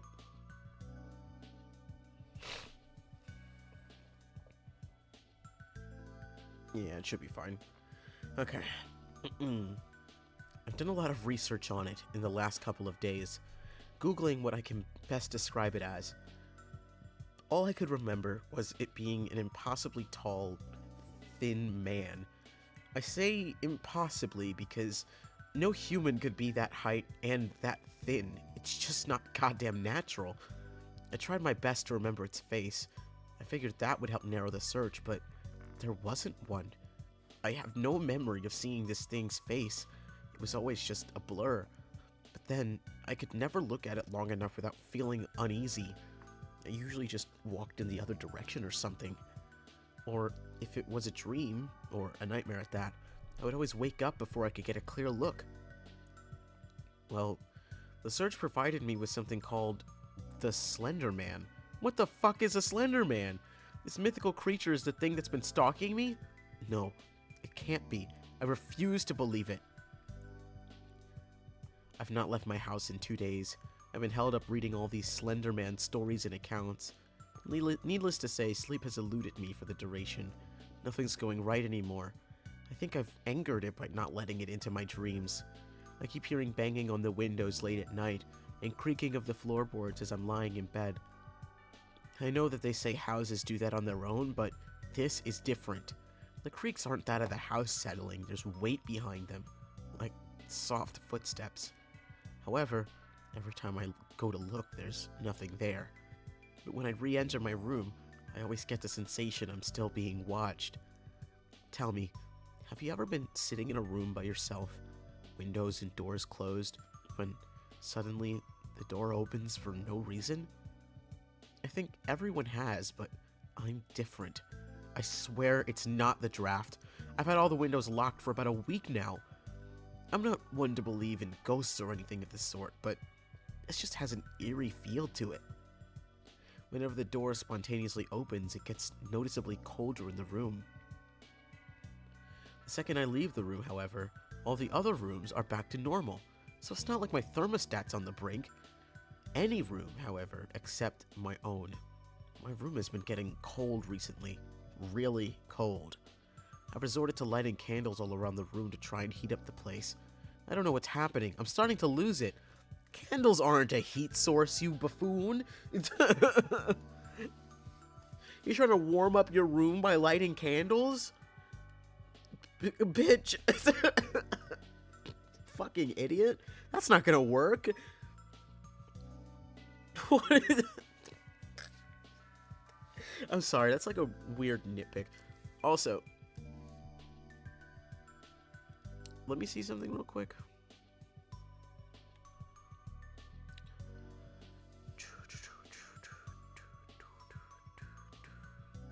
Bro needs a fucking fireplace. That's what I'm saying.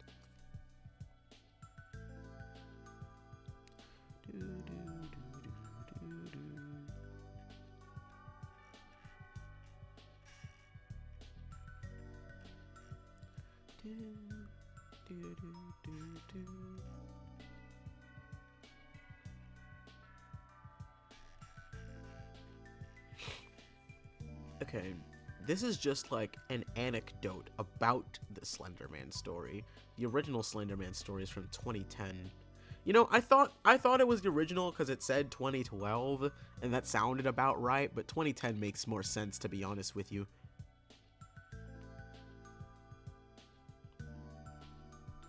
"2010 does make more sense.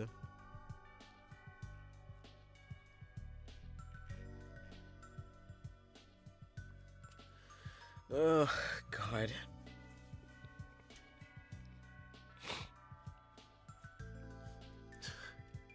I don't know what's happening. I'm starting to lose it. I went outside for the first time in over a week today.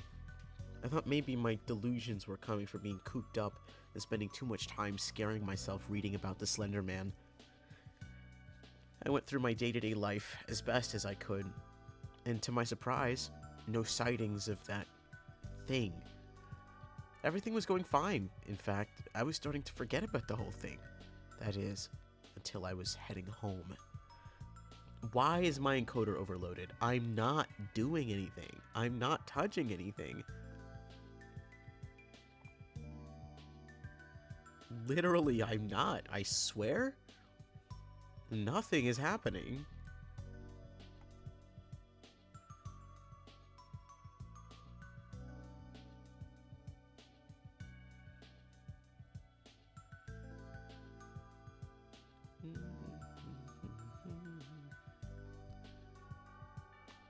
Let me see something really quickly.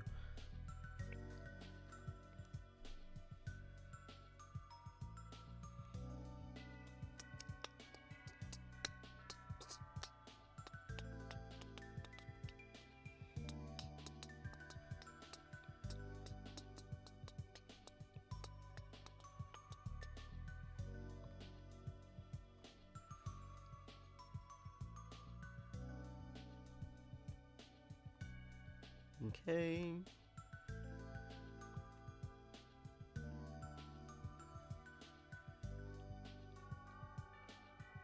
That should definitely help. Okay. Just give it a second. Okay. We're chill. I think. Yeah, we should be chill now. Okay. I just closed some other programs in the background because I figured that wasn't helping at all. I figured that really wasn't helping in the slightest. Okay. I was walking through the woods. Why? Why are you doing that? You're reading stories about the Slender Man. Why are you walking through the woods? No, see, now you're an idiot. Now you deserve everything that's gonna happen to you. Any ounce of pity I would have had for you, gone. Because you're an idiot. You're an actual moron. What's wrong with you, bro? There's no way. There's no way you're actively consuming media about the Slender Man because you're freaked out. And you're like psyching yourself out. And you decide to walk through the woods to get home. You have a death wish. I'm sorry. There's no other explanation for it. You have a death wish and you're stupid. Like, objectively so.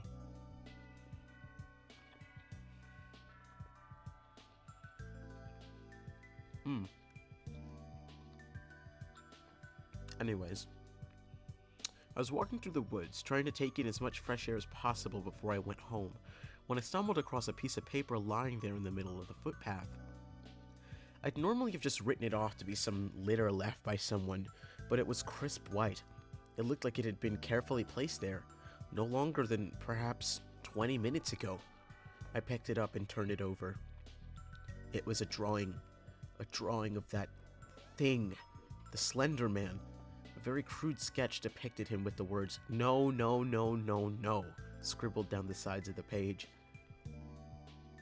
As I tried to decipher the page, the clouds quickly darkened, turning to a heavy black. I best get home before the rain hits, I thought to myself. Okay, now I'm home, sitting staring at this fucking picture, going out of my mind, trying to figure out just how it got to where it was. Thinking about how new it looked, and wondering what sick fuck drew this and left it there for me. I'm just gonna go to bed. What? I'd be as well to get some sleep? Okay, weird wording, but you got that. I swear that picture's cursed. Yeah, no fucking shit, shorty. Like, what did you think? Why did you take it with you? Now, maybe I'm just weird, right? Maybe I'm the drama. Maybe I'm the problem. But if I see something suspiciously placed in an area that it really shouldn't be, I'm not picking it up. I'm not touching it. I'm not even going near it. First of all, I'm not walking through the fucking woods to get home. That's first off. Let's start there. That was your first fucking mistake. Second off, you saw a picture of the thing that you've been agonizing over. A drawn picture of this thing you've been agonizing over for several weeks. In the middle of the forest, on the ground. Just clean, as if someone had placed it there specifically for you, and you decided to pick it up and bring it with you?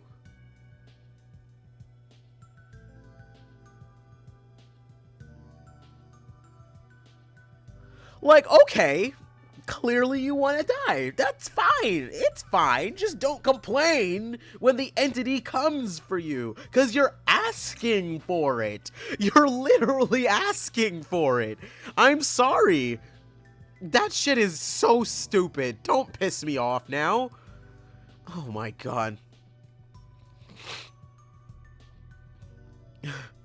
I swear that picture's cursed. Slenderman was in my dream again last night. It seemed so real. I was lying in my bed in the dream, and I'd woken up and seen him standing there in the corner of my room.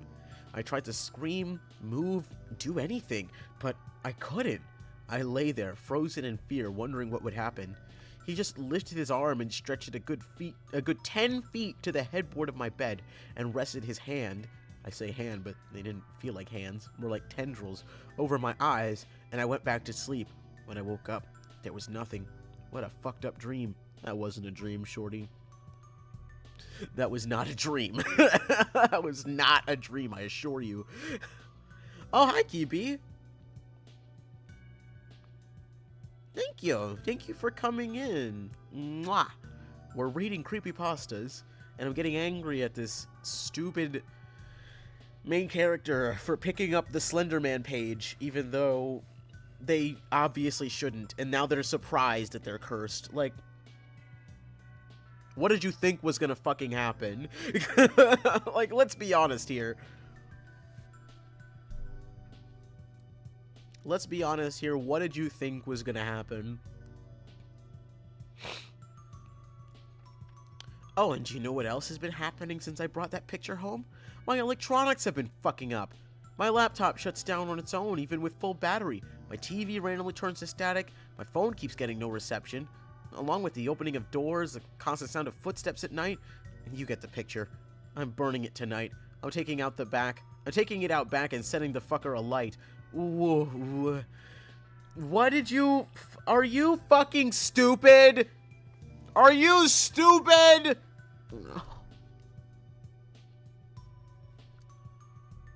Ah! What did you think was gonna happen? Genuinely. You brought a random drawing you found in the woods when you weren't supposed to be in the woods to begin with. You took a random drawing on the floor of the woods that seemed that it had been placed there suspiciously, of the thing you've been agonizing over for weeks, that you're absolutely certain is the same thing. And you bring it home with you and you wonder why freaky shit is happening? You gotta be the dumbest motherfucker alive.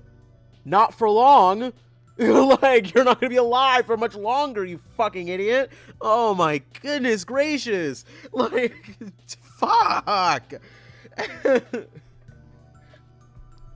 Jesus Christ. Oh my goodness.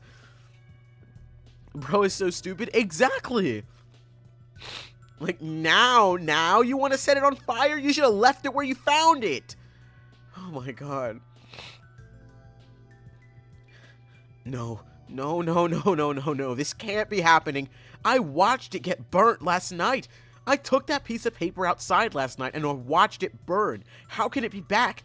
What kind of twisted bastard would have put a duplicate copy through someone's mailbox? This really isn't funny. Oh, I don't know. Maybe fucking Slenderman did it? You fucking moron. You buffoon. You idiot. Oh, my goodness gracious. I can't even phone for help because my electronics won't stop acting up and I'm too paranoid to leave the house. I don't know what to do. You know what? At this point, I can't even say what I want to say. I can't even say what I want to say because it's against TOS. I can't say it, but I'm sure you know what I'm alluding to, right? Just to preface, this is a fictional character. This is not a situation that is happening. It's not a situation that is happening nor has happened in real life. You know what I'm alluding to, right? Like, it comes to a certain point where you just gotta do it. You just gotta do. At this point, you have no other choice. Unless you want Slender Man to get you first. Like, at this point, you're fucking cooked. You might as well do it yourself. You can go out on your own terms. And then at least you'll make one smart decision in this entire situation. Jesus. Oh my god. Things are getting too much to cope with now. Day after day, more and more those damn pictures keep coming through. Nothing works in the house, and I keep thinking I'm seeing him in the house. Whenever I leave the room, I think I catch a glimpse of him in my peripheral vision, or in the corner of a mirror I pass by. It's driving me insane. Has this thing really invaded my home? If so, there's no safety to be had. If it can get me here, if it can get me here, it can get me anywhere. Doesn't mean I won't go down without a fight, though. What do you think you're gonna do against Slender Man? Be honest, buddy. Be honest with yourself. Fuck you mean go down without a fight? It's Slender Man! What do you think you're gonna be able to do? Genuinely.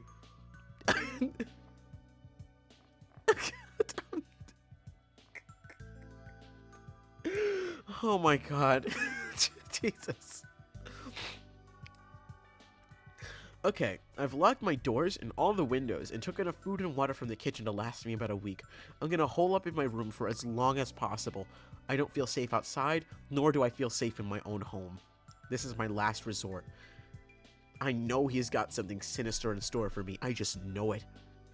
Excuse me.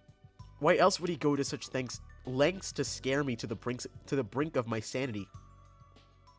Well, I barricaded myself in my room for now. Nothing's getting in here without my say-so. It's getting late. I'm gonna try and get some shut-eye. How much do you want to bet that this person is just scaring themselves?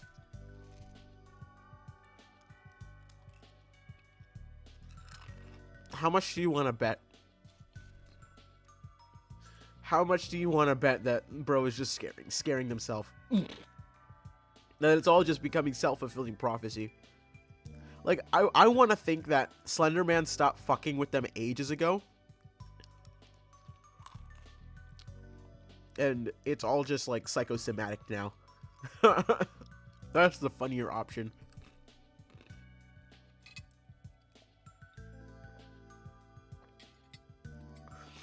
Bro is cooked? Yeah, no, exactly. Bro is genuinely cooked.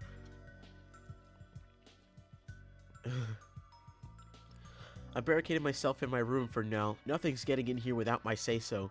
It's getting late. I'm gonna try and get some shut-eye. Shit, what was that? I swear I heard something move. It must have, because it woke me up. This is no ordinary footstep that I heard at the beginning of all this. Oh no, that was a loud and deliberate thud. It must be messing with me. The Slender Man knows I'm here. The Slender Man knows I'm here? It's your house! Of course he knows you're there. What are you talking about? Bro's a certified dumbass. I would get up out of bed to turn the light on, but there's no point. He's been messing with the electrics. I lay here scared out of my mind, staring into total darkness. I know this sounds crazy, but have you ever seen a darker shade of black than normal? Like, when you're in a dark room with only a little bit of light and everything casts a shadow, but some shadows seem darker than the others? I swear, even though I'm currently in near-blind darkness, that corner is darker than the rest.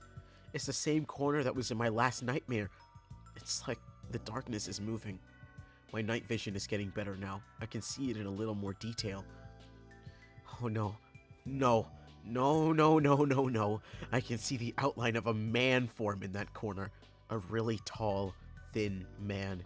It looks like he's wearing a suit. Oh god. It's him. He's here, just like in my dream. I think you've lost your mind, buddy. I think your cheese done slipped off its cracker. I don't think this is actually happening. I'll bet money that this isn't actually happening. Not really. I don't really have money to spare.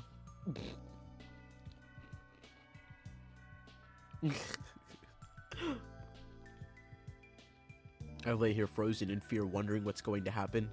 He lifts his arm and stretches it across my room and over my head. He rests his hands. No, these aren't hands. These are tendrils on my forehead.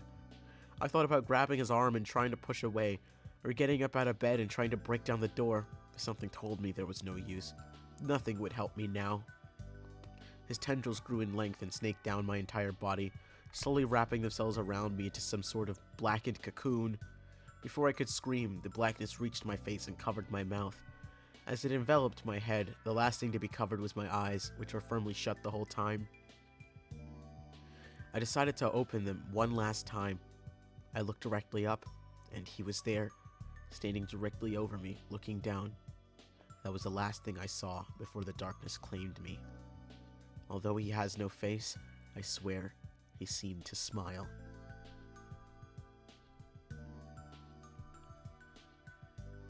Yeah, no, I think bro just lost his mind. I think bro just lost their mind. Like, I don't think that actually happened. Genuinely and truly, I don't think it did.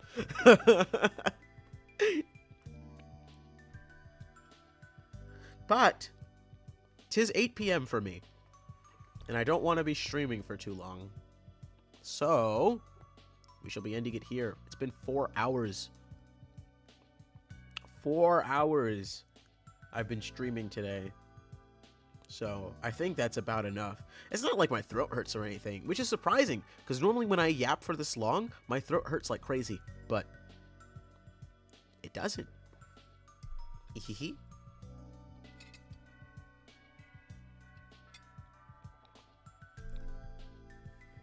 And I'm not eepy, so that's a improvement. A year ago, I would have been like, oh, you know, it's time for me to go to bed, guys. And it'd be like, I would have streamed earlier in the day then, though. So it would be like 4 p.m. and I'm just like, man, time for me to hit the hay. Yeah, I had fun. I really enjoyed this. You can thank Goober for this idea, because honestly, I had thought about doing like some type of reading stream, but I didn't think about creepypastas. So this was really fun. I might read like the regular Slenderman story next time, because I kind of wish that was the real Slenderman story. That was a little ass, not gonna lie. Bro is just an idiot.